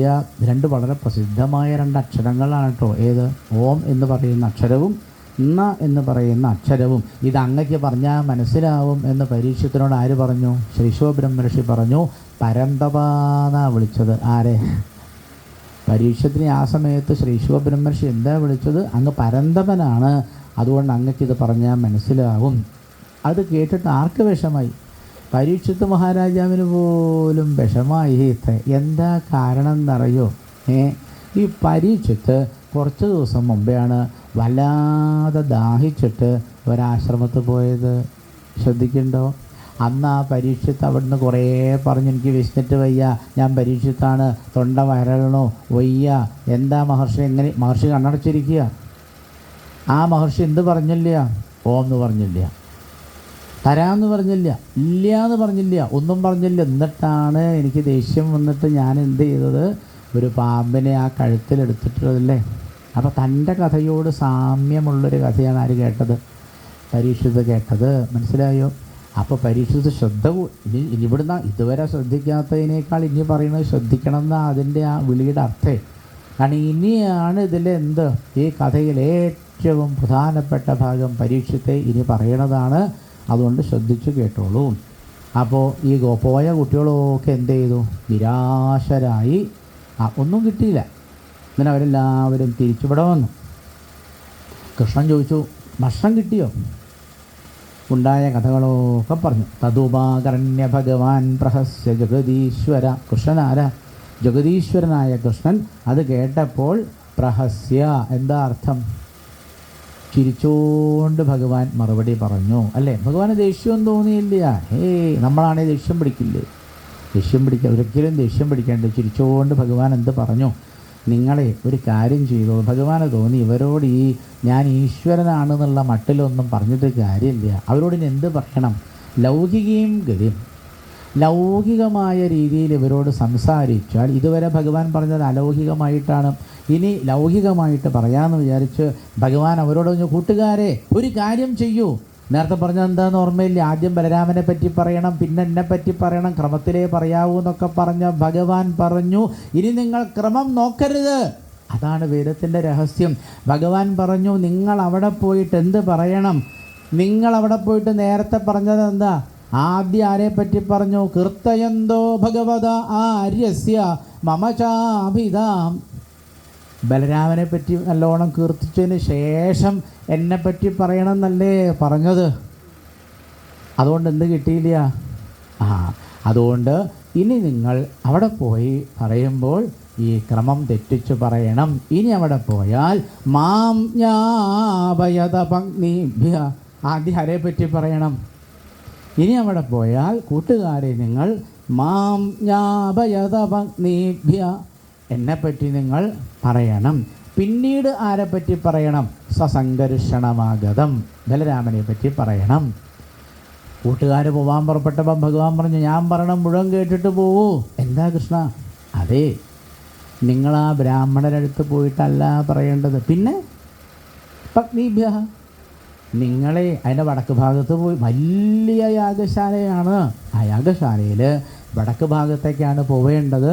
അവിടെ ചെന്നാൽ അവിടെ കുറേ സ്ത്രീകളെ കാണാം. കാര്യമൊക്കെ മനസ്സിലായില്ലേ? ദാസ്യന്തി കാമം അന്നംബ സ്നിഗ്ധമയുഷിതാധിയ. എന്നിട്ട് നിങ്ങൾ എന്ത് ചെയ്യണം? അവരോട് പറഞ്ഞാൽ ഇഷ്ടം പോലെ ആഹാരം തരുമെന്ന് പറഞ്ഞ് ഇവരൊക്കെ രണ്ടാമത് പറഞ്ഞയച്ചപ്പോഴാണ് ആര് കണ്ടത്? പാലക്കാട് കൊണ്ടുവരുന്ന ഈ സ്ഥലത്തുനിന്ന് നമ്മളൊക്കെ അങ്ങോട്ട് പോയില്ലേ? അപ്പോൾ നമ്മൾ കുറേ കുട്ടികളെ കണ്ടില്ലേ? നമ്മൾ വിചാരിച്ചു ഇവർ ആദ്യമായിട്ട് വന്നതാണ്. അല്ല, നമ്മൾ വൈകിപ്പോയതാ. അപ്പോൾ ഇവർ രണ്ടാം വട്ടമാണ് ആരെടുത്ത് വന്നത്? ആ പത്നിമാരെടുത്ത് വന്നത്. അവരെത്ര മന്ത്രം കേട്ടു? 64 അക്ഷരം കേട്ടു. അതുകൊണ്ടത്രേ ഗുരുവായൂരപ്പൻ 64 ദിവസമേ പഠിച്ചുള്ളൂ. എവിടെ? സാന്ദീപനിയുടെ അടുത്ത് ആകെ 64 ദിവസമേ പഠിച്ചിട്ടുള്ളൂ. കാരണം 64 അക്ഷര. ഈ 64 അക്ഷരം ഈ വിപ്രഭഗ്നിമാരങ്ങോട്ട് കേട്ടപ്പോഴേക്കും ശ്രീശുഖബ്രഹ്മർഷി പറയണ കഥ കേട്ടോളൂ കേട്ടോ. ശ്രുത്വാച്യുതമുപായാതം നിത്യം തദ്ദർശനോത്സുകാഃ തൽക്കഥാക്ഷിപ്തമനസോ ബഭൂവോ ജാതസംഭ്രമാഃ ചതുർവിധം ബഹുഗുണമന്നമാദായ ഭാജനൈഃ അഭിസസ്രുഭയം സർവാഃ. പിന്നെ അവിടെ എന്തൊരു ലീലയാണ്. ഇവരാകപ്പാടെ ഇത്രയും കൂടെ കേട്ടിട്ടേ ഉള്ളൂ. നിത്യം തദ്ദർശനോത്സുകാഃ. ഒരു ദിവസം പോലും മുടങ്ങാണ്ട് വെള്ളിയാണോ ചൊവ്വയാണോ ഞായറാണോ എന്നൊന്നും നോക്കാതെ, തിഥിയൊന്നും നോക്കാതെ നിത്യം എന്നും അവർക്ക് എന്തുണ്ട്? ദർശനോത്സുകാഃ. കൃഷ്ണനെ കാണണം, കൃഷ്ണനെ കാണണം, രാമനെ കാണണം, രാമനെ കാണണം എന്ന് ദിവസേന കാണണമെന്ന് മോഹിച്ചിരിക്കുന്നവരായിരുന്നു ആര്? ഈ ഇവിടെയുള്ള ബ്രാഹ്മണരുടെ എല്ലാ സ്ത്രീകളും. അവർ തൽക്കഥാക്ഷിപ്ത മനസ്സഹ. എന്താ അർത്ഥം? തൽക്കഥാക്ഷിപ്ത മനസ്സഹ പറഞ്ഞ ഒരുപാട് അർത്ഥം. യശോദ ഒരു ദിവസം ഈ ഉണ്ണിയെ ഉരലിൽ കെട്ടിയിട്ടത് ആര് കേട്ടിട്ടുണ്ട്? ഈ വിപ്രവജ്ഞന്മാരെ എവിടുന്നോ കേട്ട് വശാക്കിയിട്ടുണ്ട്. ഈ ഉണ്ണി കുട്ടിയാവണ സമയത്ത് വെണ്ണ കട്ട് തന്നു, പാല് കട്ട് കുടിച്ചു. ഈ കഥകളൊക്കെ ആര് കേട്ടിട്ടുണ്ട്? ഈ വിപ്രവജ്ഞന്മാർ കേട്ടിട്ടുണ്ട്. പാമ്പിൻ്റെ തലയിൽ നൃത്തം വെച്ചതും ആര് കേട്ടിട്ടുണ്ട്? ഇവർ കേട്ടിട്ടുണ്ട്. രാക്ഷസിയൊന്നും ഇത്രേ. ആ യാഗശാലയിൽ ഈ യാഗമൊക്കെ രാവിലെ കണ്ട് കഴിഞ്ഞാൽ പിന്നെ അവിടെ നിത്യം എന്നും അവിടെ ഭാഗവത. എങ്ങനെയാത്? ആരെങ്കിലുമൊക്കെ യാഗശാലയിലൊക്കെ പല ആൾക്കാരും ഇങ്ങനെ കാണാൻ വരും. അവരൊക്കെ പറയും, അമ്പാടി തന്നീലോരുണ്ണിയുണ്ടങ്ങനെ. ആ ഉണ്ണിയെ ഞങ്ങൾ കണ്ടുവരിക. ആ ഉണ്ണിയെ കണ്ടുവരുന്ന ആൾക്കാർ യാഗശാലയിൽ വന്ന് ഈ സ്ത്രീകളോട് പൂതനാമോക്ഷം പറഞ്ഞു കൊടുക്കും, ശകടാസുരവധം പറഞ്ഞു കൊടുക്കും. ഇങ്ങനെ ഈ കഥകളൊക്കെ കേട്ട സമയത്ത് ഈ രാക്ഷസി ഉണ്ണി കൊന്നൂത്രേ. ഇതിങ്ങനെ കേട്ട് ഓരോ ദിവസം അവിടെ യാഗശാലയിൽ വരുന്ന ആൾക്കാർ പറയണ ശ്രീകൃഷ്ണലീലകൾ കേട്ട് നിത്യം തദ്ദർശനോത്സുകാഃ. കൃഷ്ണനെ കാണണം, രാമനെ കാണണം എന്ന് വിചാരിക്കാൻ തുടങ്ങിയിട്ട് കുറേ കാലമായി. ഇപ്പോൾ അവർക്ക് എന്താ മനസ്സിലായത്? വളരെ അടുത്തെത്തിയിട്ടുണ്ട്. ആര്? കൃഷ്ണനും രാമനും.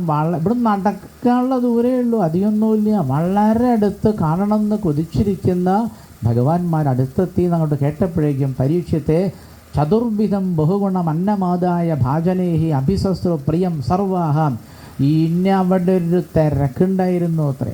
ആ ഭക്ഷണശാലയിലേക്ക് അങ്ങോട്ട് ചെന്നിട്ട് അവരേതൊക്കെയോ കിട്ടിയ പാത്രങ്ങളിൽ പലതരത്തിലുള്ള ഭക്ഷണ സാധനങ്ങൾ എടുത്തെടുത്ത് എല്ലാവരും കൂടി സമുദ്രമിവ നിന്നഗാഹ.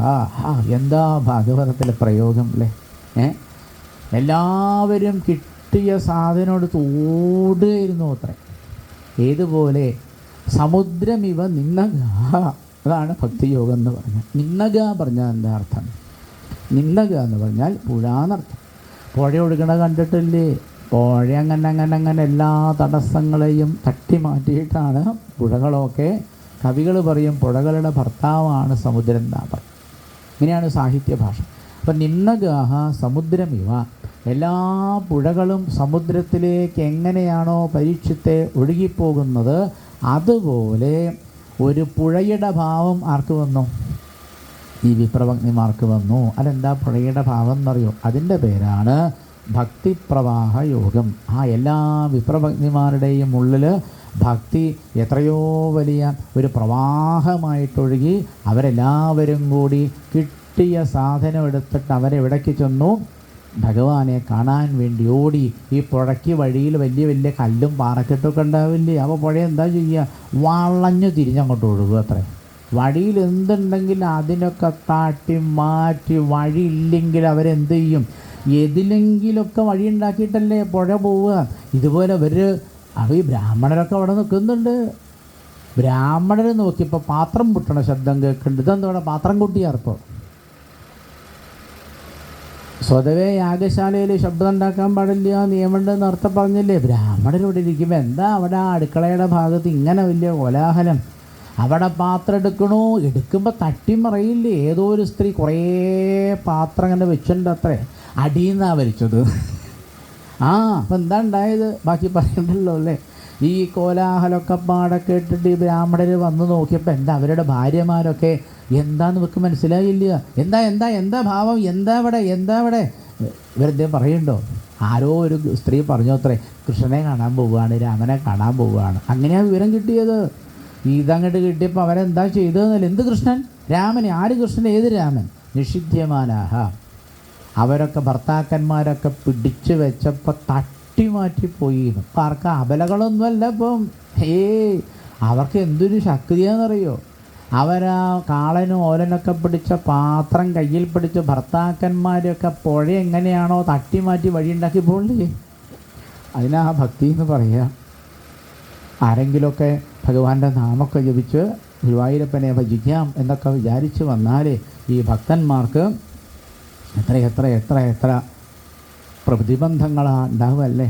അതുകൊണ്ടാണ് ഗോപികമാരും പറയാറുണ്ട്, പത്തിസുതാന്വയ ഭ്രാതൃബന്ധവാൻ അതിവിലംഘ്യതേന്ദ്യച്യുതാഗത. എല്ലാം തട്ടിമാറ്റിയിട്ടാണ് കണ്ണ നിങ്ങൾ വന്നത് എന്ന് ഗോപികമാർ പറയാറുണ്ട്. അതുപോലെ ഇവർ മുഴുവനും നിഷിധ്യമാനാഹ പതിഭിഹി ഭ്രാതൃഭിഹി ബന്ധുഭിഹി സുതൈഹി. കുട്ടിയോൾ പോലെ അമ്മയോട് അമ്മ എങ്ങടാ അമ്മയെ പോണു, കുട്ടിയോൾ സമ്മതിക്കുന്നില്ല എന്ന്. ഭാഗവതം കേട്ടിരിക്കുകയെന്ന് വിചാരിച്ചാൽ കുട്ടികൾ പോലും സമ്മതിക്കില്ല.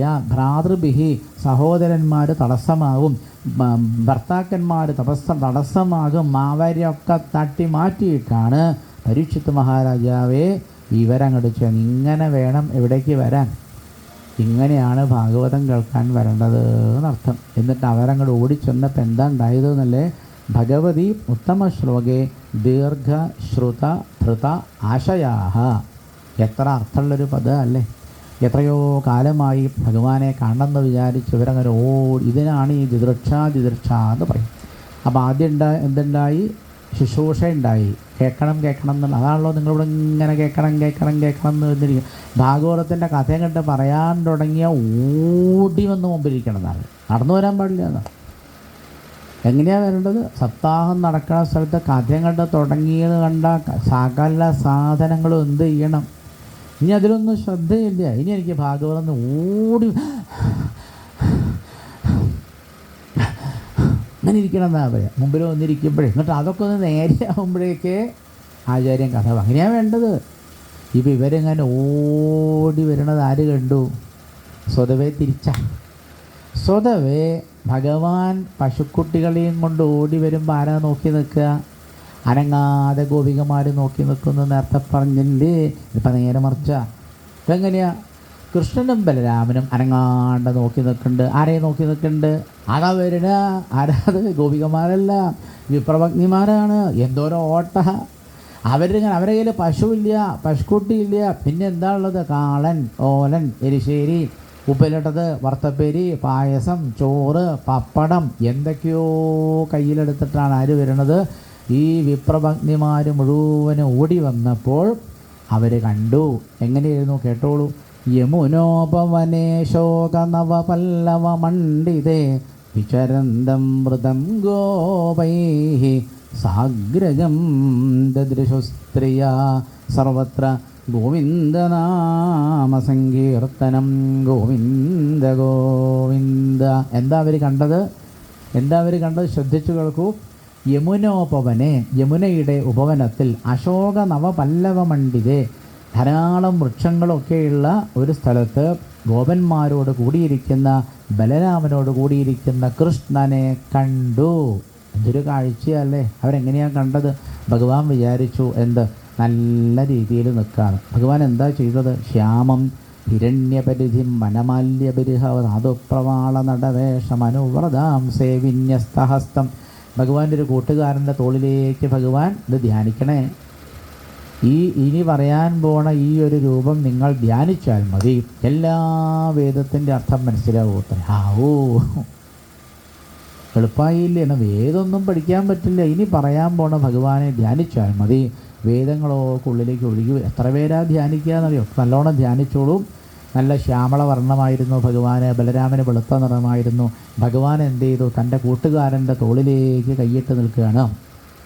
വിന്യസ്ത ഹസ്തം ഇതരേണ ധുനാനമബ്ജം. ഭഗവാൻ ഒരു കൈ എന്ത് ചെയ്തു ശ്രദ്ധിക്കുമോ? ഒരു കൈ ഒരു കൂട്ടുകാരൻ്റെ തോളിലേക്കിട്ട് നിൽക്കുകയാണ്. മറ്റേ കയ്യിൽ ഭഗവാൻ ഒരു താമരപ്പൂ പിടിച്ചിട്ട് അതിങ്ങനെ തിരിക്കുകയാണ്. ഇങ്ങനെ പറഞ്ഞിട്ടുള്ളൂ.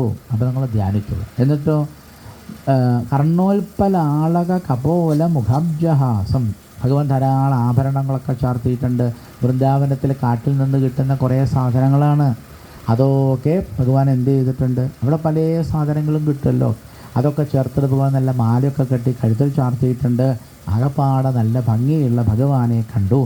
എന്നിട്ട് അവരെന്താ ചെയ്തത്? അന്തഃപ്രവേശ്യ സുചീരം. ദൂരെ നിന്ന് കണ്ടുന്ന കൃഷ്ണനെ ഒന്നായിട്ട് എന്ത് ചെയ്തു? അവർക്ക് ആവാഹിക്കാനറിയാം. ബ്രാഹ്മണനെ ആവാഹിക്കണത് കാണാറില്ലേ? ജലഗന്ധ പുഷ്പമൊക്കെ എടുത്തിട്ട് അവരിങ്ങനെ കൃഷ്ണനെ ആവാഹിക്കണത് കാണാറുണ്ട്. ഇതുപോലെ അവരെന്ത് ചെയ്തു? അന്തഃപ്രവേശ്യ ശ്രീകൃഷ്ണ ഭഗവാനെ ഒന്നായിട്ട് ഉള്ളിലേക്ക് എന്ത് ചെയ്തു? ആവാഹിച്ചിരുത്തി. എന്നിട്ടോ അന്തഃപ്രവേശ്യ സുചിരം പരിരഭ്യതാപം പ്രാജ്ഞയഥാഭിമതയോ വിജഹുർനരേന്ദ്ര. ഇങ്ങനെ ഭഗവാനെ അവർ കണ്ട സമയത്ത്, ഭഗവാൻ അവരെ കണ്ട സമയത്ത് ഭഗവാൻ അവരോട് പറഞ്ഞു, സ്വാഗതം, എല്ലാവർക്കും സ്വാഗതം. ആദ്യം എന്താ പറഞ്ഞതല്ലേ? സ്വാഗതം, എല്ലാവർക്കും സ്വാഗതം. എന്നിട്ട് ഭഗവാൻ പറഞ്ഞു, മഹാഭാഗാഹ. എന്താ ഭഗവാൻ വിളിച്ചത്? ഭാഗ്യശാലികളെ, ഭാഗ്യശാലികളെ, ഈ ലോകത്തിൽ നിങ്ങളെപ്പോലെ ഇത്രയും ഭാഗ്യം ചെയ്തവർ വേറെയില്ല. അതാണ് ആ വാക്കിൻ്റെ അർത്ഥം. ഭഗവാൻ ഇങ്ങനെയൊക്കെ പറയും. ഭഗവാൻ എന്തേ വെറുതെ പറയുമോ? ഒരു വാക്ക് പോലും ഭഗവാൻ തെറ്റിച്ച് പറയില്ല. എന്നിട്ട് പറഞ്ഞു, മഹാഭാഗാഹ, ഇത്രയും ഭാഗ്യശാലികളായ നിങ്ങൾക്ക് വേണ്ടി ആസ്യതാം, എല്ലാവരും ഇരുന്നോളൂ. കിം കരവാമാം, എന്താ ഞാൻ നിങ്ങൾക്ക് ചെയ്തു തരേണ്ടത്? ഭഗവാൻ ചോദിക്കുക. എല്ലാവരും ഇരുന്നോളൂ, നിങ്ങൾ വലിയ ഭാഗ്യം ചെയ്തവരാണ്. എന്താ ഭാഗ്യം ചെയ്തവരാന്ന് പറയാൻ കാരണം എന്ന് മനസ്സിലായോ? ഇല്ല. ഇനിയിപ്പോൾ അതും പറഞ്ഞു തരണ്ടേ? നിങ്ങൾക്ക് വേദം കേൾക്കാൻ കഴിഞ്ഞു, അത് വലിയ ഭാഗ്യമാണ്. അതുകൊണ്ട് ഭഗവാൻ പറഞ്ഞു, എന്ത് വേണമെങ്കിൽ പറഞ്ഞോളൂ. എന്നോ ദിദൃക്ഷയാ പ്രാപ്ത. അവിടെ ഭഗവാൻ വേറൊരു പദം പ്രയോഗിച്ചില്ല. ദിദൃക്ഷ, എന്നെ കാണണം എന്ന് വിചാരിച്ചല്ലേ നിങ്ങളെല്ലാവരും വന്നത്. അതുകൊണ്ടൊരു ഭക്തനുണ്ടാവേണ്ട ഏറ്റവും പ്രധാനപ്പെട്ട ഗുണം എന്താണെന്ന് മറന്നു പോകരുത്. ഭാഗവതം മുഴുവൻ മറന്നാലും ഏത് വാക്ക് മറക്കരുത്? ദിദൃക്ഷ. എന്താ വാക്ക്? മറന്നുപോവോ? നാളെ ചോദിച്ച ഓർമ്മയുണ്ടാവോ? ദിദൃക്ഷ എന്താ അർത്ഥം? കാണുവാനുള്ള ആഗ്രഹം. അപ്പോൾ അത് നല്ലതുപോലെ ഉണ്ടായതുകൊണ്ടാണ് ഈ വിപ്രഭഗ്നിമാർക്ക് ആരെ കാണാൻ പറ്റിയത്? ഭഗവാനെ കാണാൻ പറ്റിയത്. അപ്പോൾ പിന്നെ നമുക്കെന്താ കാണാൻ പറ്റാത്തതെന്ന് ഞാൻ പറഞ്ഞു തരണ്ടല്ലോ. വേണ്ട, തരക്കടൊന്നുമില്ല. കൃഷ്ണനെ തിരുമേനി ഇവിടെ കൃഷ്ണനെ കൊണ്ടുവച്ചാൽ കാണാം. അത് കഴിഞ്ഞാൽ ഊണിക്കാൻ പോകണം 1 മണിക്ക്. അത്രയേ ഉള്ളൂ, അത്രയൊക്കെ ഉള്ളൂ. അതല്ലാണ്ട് ആ ഉള്ളിൻ്റെ ഉള്ളിന്ന് നമുക്കിങ്ങനെ തലതല്ലി കരയാൻ തോന്നുന്നുണ്ടോ? അങ്ങനെ തോന്നണം. എനിക്ക് ഭഗവാനെ കാണണം കാണണം കാണണം കാണണം.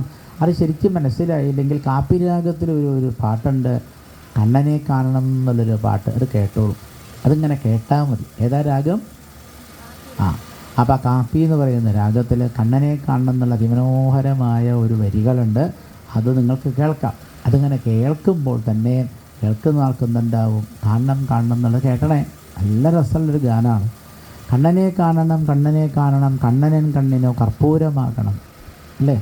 അതിനാണ് ദിദൃക്ഷ എന്ന് പറയാം. ആ ദിദൃക്ഷയുള്ളവർക്ക് ഭഗവാനെ കാണാം. അപ്പം നമുക്ക് ആരോട് പ്രാർത്ഥിക്കാം? ഭഗവാനോട് പ്രാർത്ഥിക്കാം. ഭഗവാനെ, ഞങ്ങളിതാ കുറേ ദിവസമായി ഇവിടെ ഇരിക്കണു.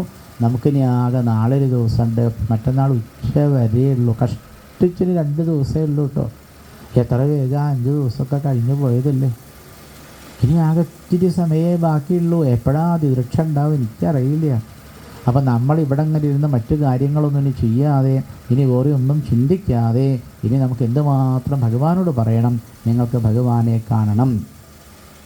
ഭഗവാൻ അവരോട് പറഞ്ഞു. എന്താ പറഞ്ഞതെന്ന് പറഞ്ഞു? ഭഗവാൻ എന്താ പറഞ്ഞതെന്ന് കൂടി കേട്ടിട്ട് നമുക്ക് ഈ പ്രഭാഷണം അവസാനിപ്പിക്കും. ഇതാണ് ഭഗവാന്റെ വാക്ക്. ശ്രദ്ധിച്ചു കേട്ടോളൂ. നന്യുദ്ധാമയി കുർവന്തി കുശലാഹ സ്വാർത്ഥദർശനാഹ അഹൈതുക്യവ്യവഹിതാം ഭക്തിം ആത്മപ്രിയേ യഥാ. നിങ്ങൾക്ക് അഹൈതുകി പറഞ്ഞാൽ എന്താ? ഒരു കാരണവുമില്ലാതെ എൻ്റെ പാദത്തിൽ ഭക്തി ഉണ്ടാവണം. എങ്ങനെയുള്ള ഭക്തി ഉണ്ടാവണം? എന്തിനാ ചോദിച്ചാൽ അറിയില്ല. കൃഷ്ണൻ്റെ നാമം ജപിക്കാണ്ടിരിക്കാൻ വയ്യ. എന്താ ചോദിച്ചാൽ അറിയില്ല. കൃഷ്ണനെ സ്മരിക്കാതിരിക്കാൻ വയ്യ. എന്തിനാ ചോദിച്ചാൽ അറിയില്ല. ഗുരുവായൂരപ്പനെ നമസ്കരിക്കാണ്ട് ഒരു ദിവസം പോലും മുന്നോട്ട് പോകാൻ വയ്യ. എന്താ ചോദിച്ചാൽ നിശ്ചയില്ല. ഭാഗവതം വായിക്കാണ്ടിരിക്കാൻ വയ്യ. അങ്ങനെ ആവണ്ടേ? എന്തിനാണെന്നൊന്നും അറിയില്ല. ഇതിനാണ് അനപേക്ഷത എന്ന് പറയും. ഭഗവാനോട് യാതൊന്നും അപേക്ഷിക്കാതെ എപ്പോഴും ഏതെങ്കിലും ഒരു ഭാവത്തിൽ, ഏതെങ്കിലും തരത്തിൽ അവിസ്മൃതി കൃഷ്ണപദാരവിന്ദയോ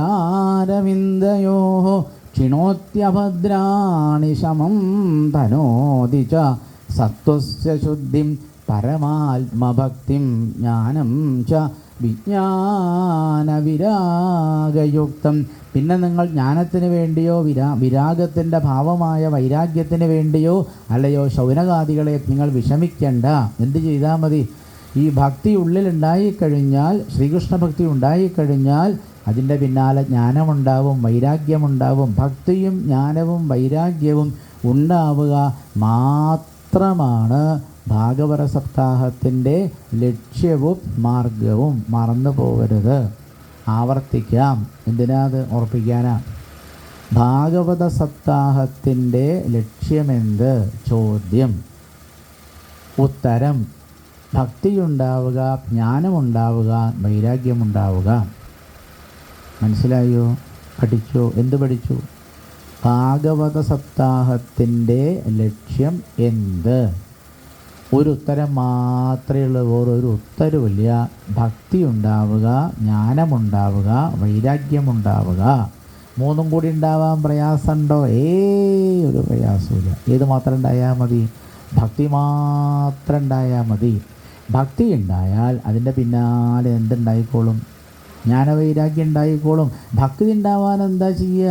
ഭക്തി ഉണ്ടാവാൻ സതം പ്രസംഗൻ മമ വീര്യസംവിദോ ഭവന്തി ഹൃൽ കർണരസായനാ കഥാ തജ്ജോഷണാദാശ്വപവർഗവത്മനി ശ്രദ്ധാരതി ഭക്തിരനുക്രമിഷ്യതി. അതേ വേണ്ടു. സജ്ജന സംസർഗം ചെയ്യുക. ആ സജ്ജന സംസർഗം ചെയ്താൽ ഭക്തിയുണ്ടാവും. വിപ്രഭഗ്നിമാർക്ക് എവിടുന്നാ സജ്ജന സംസർഗം കിട്ടിയതെന്ന് മനസ്സിലായോ? മനസ്സിലായില്ല. ഈ വിപ്രഭഗ്നിമാരെ കാട്ടിലിങ്ങനെ താമസിക്കുക. ഈ ബ്രാഹ്മണർക്ക് ലേശം കഷ്ടിയാത്രേ. എന്ത്? അവർക്ക് ഭക്തിയൊന്നുമില്ല. അതല്ലേ അവർ ചോറൊന്നും കൊടുക്കാണ്ടിരുന്ന. അവരിങ്ങനെ ജട്ടാ രഥ രഥ ജട്ടാന്നും പറഞ്ഞിങ്ങനെ വേദമന്ത്രം ചൊല്ലുകനിരിക്കും കേമായിട്ട് നല്ലാതെ അവർക്ക് കൃഷ്ണമാലത്തിൽ ഭക്തിയില്ലായിരുന്നു. അതാണ് 2 തവണ വന്നു എന്ന് പറഞ്ഞത് അല്ലേ? ഈ ഭഗവാന്റെ കൂട്ടുകാരൊക്കെ വാസ്തവത്തിൽ മഹാത്മാക്കളാണ്. ആണല്ലോ. അപ്പോൾ ആരാപ്പോൾ അവിടെ വന്നത്? ഭഗവാന്റെ കൂട്ടുകാരാകുന്ന കൊച്ചു കിടാങ്ങളാകുന്ന മഹാത്മാക്കൾ അവിടെ വന്നിട്ട് എത്ര അക്ഷരം പറഞ്ഞു എന്നാണ് പറഞ്ഞത്? അവർ മഹാത്മാക്കളുടെ കൂടെ ആ കൊച്ചു കിടാങ്ങളുടെ ഇത്തിരി നേരെ വിപ്രഭഗ്നിമാർ കണ്ടിട്ടുള്ളൂ. അവർ പറഞ്ഞത് അധികമൊന്നും കേട്ടിട്ടില്ല. എന്തിനാ ഭാഗവത് അധികം കേൾക്കണതല്ലേ? 4-5 തുള്ളിയെ കാതാസ്വദിച്ചുള്ളൂ. അധികം ഭാഗവതം കേട്ടിരിക്കരുത് എന്നാണ് പറയുക. ശ്രദ്ധയോടെ കേൾക്കുകയാണെങ്കിൽ ആ ഭാഗവതം ഒരു 4-5 തുള്ളി കേട്ടാൽ മതി. അപ്പോഴെന്താവും? കാലടി മണ്ണിലുറയ്ക്കാതായി. പിന്നെ അവർക്ക് കാലടി മണ്ണിൽ ഉറച്ചില്ല, അവർ ഓടി വന്നില്ലേ. അപ്പോൾ ഭാഗവതം ഒരു 4-5 തുള്ളി കേൾക്കേണ്ടതുപോലെ ഇത്തിരി നേരം കേട്ടാൽ മതി. എന്തുണ്ടാവും? ശരിയായ ഭക്തിയുണ്ടാവും.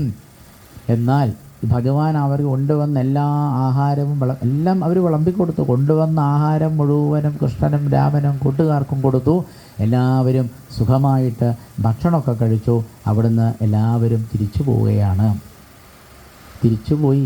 പിന്നീട് അവർ അവിടെ എത്തിയപ്പോൾ എന്താ കണ്ടതെന്നറിയോ? അവിടെ ആകപ്പാടൊരു മൂകത. എവിടെ? യാഗശാലയിൽ.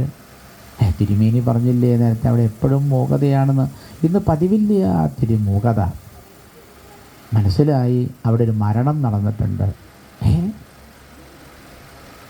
ആരാ? നേരത്തെ പറഞ്ഞില്ലേ, ആരൊക്കെയോ അവിടുന്ന് ചാടി പുറപ്പെട്ട് പോരുമ്പോൾ ഒരു സ്ത്രീയെ ഭർത്താവ് പിടിച്ചിട്ട് ഒരു ഭാഗത്ത് നിർത്തിയിട്ട് ആ സ്ത്രീക്ക് പോരാൻ പറ്റിയില്ല. ആ സ്ത്രീക്ക് പോരാൻ കഴിഞ്ഞില്ല. പിടിച്ചു വെച്ചു. അവിടെ ഒരു മുറിയിലിട്ട് അടച്ചു എന്നൊക്കെ പറയാറുണ്ട് മഹാത്മാക്കൾ. ആ സ്ത്രീക്ക് എന്ത് വിഷമം, കയ്യിലെടുത്തിരുന്ന ആ ഭഗവാന് കൊടുക്കാനുള്ള ആ പാത്രത്തിലിരുന്ന ആഹാരസാധനം ഒന്നായിട്ട് നിലത്ത് കളഞ്ഞേണ്ടി വന്നു. ഒക്കെ തട്ടി തെറിപ്പിച്ചു. എത്രയാ കരഞ്ഞെന്നല്ലേ. കൂടുള്ളവർക്കൊക്കെ ആരെ കാണാൻ പറ്റും. അതാണ് അവളുടെ വിഷം. എൻ്റെ കൂടെ ഉണ്ടായിരുന്നവർക്കൊക്കെ ആരെ കാണാൻ പറ്റിയിട്ടുണ്ടാവും, ഭഗവാനെ കാണാൻ പറ്റിയിട്ടുണ്ടാവും. പക്ഷേ കൃഷ്ണ എനിക്ക് കാണാൻ പറ്റിയില്ലല്ലോ. കൃഷ്ണ കൃഷ്ണ കൃഷ്ണ എന്ന് പറഞ്ഞ് കരയുക. പിന്നെ മിണ്ടിയില്ല. ദേഷ്യം വന്ന ഭർത്താവ് വാതിൽ തള്ളി തുറന്ന് എന്താ നീ പറയണത് ചോദിച്ചതാ. നോക്കിയപ്പോഴേ കഴിഞ്ഞു. ആകെ 3 നാമം. തിരുനാമം 3 തവണ ജപിച്ചപ്പോഴേക്കും ഭഗവാൻ അദ്ദേഹത്തോട് പറഞ്ഞു, ശരീരം വേണമെങ്കിൽ എടുക്കാം, എനിക്ക് വേണ്ട. അതിൻ്റെ ഉള്ളിലുള്ള എന്നെ സ്മരിക്കുന്ന ആ ജീവാത്മാവിനെ ഞാൻ എടുത്തിരിക്കുന്നു. അപ്പോഴാണ് ഇവരെല്ലാവരും ഇന്നിങ്ങനെ ആലോചിക്കുക, ഞങ്ങൾ വേദമൊക്കെ പഠിച്ചവരാണ് അല്ലേ, ഇതെല്ലാം വേദം ഞങ്ങൾ പഠിച്ചു. പക്ഷേ ഈ വേദങ്ങളൊക്കെ പഠിച്ചിട്ടും ഞങ്ങൾക്ക് വേണ്ടതുപോലെ ഭഗവാന്റെ പാദത്തിൽ ഭക്തി ഉണ്ടായിട്ടില്ലല്ലോ എന്നുള്ള ഒരു വിചാരം അവർക്കുണ്ടായി. അപ്പോൾ ശ്രീ ശിവബ്രഹ്മർഷിയോട് പരീക്ഷത്ത് ചോദിച്ചു, എന്നിട്ട് അവരൊക്കെ രണ്ടാമത് കാണാൻ പോയില്ലേ ഗുരുനാഥ? അവർ പോയില്ല. അതെന്തേത്? അവരിങ്ങനെ കുറച്ച് കഴിഞ്ഞപ്പോൾ അതിലേതോ ചില ബ്രാഹ്മണർ പറഞ്ഞു, മേലേടം വരൂ. ഇവരിങ്ങനെ പേരാ വിളിക്കുക. കീഴിയേടം. എന്താ വിളിക്കണത്? അല്ല, നമ്മുടെ ഭാര്യമാരേതായാലും കൃഷ്ണനെയും രാമനെയും പോയി കണ്ടില്ലേ? നമ്മളൊന്ന് പോയാലോ? തരക്കടില്ല. തോർത്തുണ്ടെടുക്കുക. ഒരു തോർത്തുണ്ടിടും. 2-ാം മുണ്ടില്ലാണ്ട് പുറത്ത് മേലേടാ തോർത്തുണ്ടെടുത്തോളൂ. എടുത്തോളൂ. കീഴേടും മേലേടും എല്ലാവരും തോർത്തുണ്ടൊക്കെ എടുത്തു. 5-6 പേര് പുറപ്പെട്ടു. നടക്കുക. നടന്നോളൂ. ലേശം നടന്നില്ല. കൃഷ്ണനെ കാണാൻ പോവുക. ലേശോട് പോയപ്പോൾ ഒരാൾ മറ്റേ ചോദിച്ചു, അല്ല ഈ കംസൻ എന്ന് കേട്ടിട്ടുണ്ടോ? അതെ, ഭയങ്കരനാ, ഭീകരനാ. എന്താ ശക്തി എന്നറിയോ? തനിക്കൊന്നും ഇഷ്ടമുണ്ടോ? എത്രയാ ശക്തി എന്ന്? 10,000 ആനയുടെ ശക്തിയാ. നമുക്കോ? അയ്യോ എനിക്ക് വയ്യ കേട്ടോ. അല്ല, കംസൻ വഴിയിൽ നിന്ന് പിടിച്ചാലോ? ശരിയാ. അപ്പം എന്നാൽ പോണ്ട അല്ലേ? പോണ്ട. ഞാൻ മടങ്ങുക. താൻ മടങ്ങുക വെച്ചാൽ ഞാനും മടങ്ങുക. എന്നാൽ ഞങ്ങളൊക്കെ മടങ്ങുക. എല്ലാവരും ഭഗവാനെ കാണാതെ 4 അടി അങ്ങോട്ട് നടന്നിട്ട് എന്ത് പറയുക? ശ്രീ ശിവബ്രഹ്മേശ്വരൻ ദിദൃക്ഷവോപി ആണ്. ഇതൊരു പദപ്രയോഗം അല്ലേ? ദിദൃക്ഷവോപി പറഞ്ഞാൽ കാണണം എന്നൊക്കെ ഒരു വിചാരം ഉള്ളിലുണ്ടായി. പക്ഷേ കംസാൽ ഭീത ചാചലൻ, കംസനെ പേടിച്ചിട്ട് അവരാരും ആരെ കാണാൻ പോയില്ല? കൃഷ്ണനെ കാണാൻ പോയില്ല. ഇതിനാണ് ഇംഗ്ലീഷിൽ എന്തോന്ന് പറയും? എന്തോന്ന് വേണ്ട, മലയാളം മതിയല്ലോ അല്ലേ? ഒഴിവ് കഴിവ് പറയുക എന്ന് പറയില്ലേ? ഇംഗ്ലീഷിൽ എന്താ പറയുക? എക്സ്ക്യൂസ് പറയുക എന്ന് പറയും. എന്തേ ഭാഗവതം കേൾക്കാൻ വരാണ്ടിരുന്നത്? ചോദിച്ചു നോക്കൂ. ഈ നാട്ടുകാരായ 10,000-കണക്കിന് ആൾക്കാരെ കാണുമ്പോൾ നിങ്ങൾ സപ്താഹമൊക്കെ കഴിഞ്ഞിട്ട് ചോദിച്ചു നോക്കൂ, എന്തേ ധർമ്മീശ്വരം ക്ഷേത്രത്തിൽ 7 ദിവസം സപ്താഹം ഉണ്ടായിട്ട് എന്തേ താൻ വരാണ്ടിരുന്നത്? അപ്പോൾ അവർ ഇതേ മറുപടിയാണ് പറയും. ഇതല്ലെങ്കിൽ ഇതുപോലത്തെ മറുപടി പറയും. അതുകൊണ്ട് എന്തെല്ലാം യോഗ്യതകൾ ഉണ്ടായിട്ടും കാര്യമില്ല. എന്ത് യോഗ്യത വേണമെങ്കിലും ഉണ്ടാവാൻ, പക്ഷേ അത്തരത്തിലുള്ള യോഗ്യതകളെ കൊണ്ടൊന്നും ഒരു പ്രയോജനവുമില്ല. ഈ ശ്രീകൃഷ്ണ ഭഗവാന്റെ പാദത്തിൽ ഭക്തിയുണ്ടായാൽ മാത്രമേ പ്രയോജനമുള്ളൂ എന്ന് നമ്മളോട് പറഞ്ഞു തരുന്ന എത്രയോ കഥകളാണ് ഭഗവാന്റെ ബാലലീലകളിൽ വർണ്ണിച്ചിരിക്കുന്നത്. അത് നമുക്ക് കേൾക്കാൻ കഴിഞ്ഞത് തന്നെ ഭാഗ്യം. ഇനി നമ്മൾ ഇത്രയൊക്കെ മഹിമയുള്ള ആ ഭഗവാനെ ഇവിടെ പൂജിച്ചിരുത്തി ആ ഭഗവാനെ നമ്മൾ പാലഭിഷേകം ചെയ്യാൻ പോവുകയാണ്. അപ്പോൾ നമ്മൾ എന്താ ചെയ്യാൻ പോണത്? പാലഭിഷേകം ചെയ്യാൻ പോണു. അപ്പോൾ എല്ലാവർക്കും ആ പാലഭിഷേകം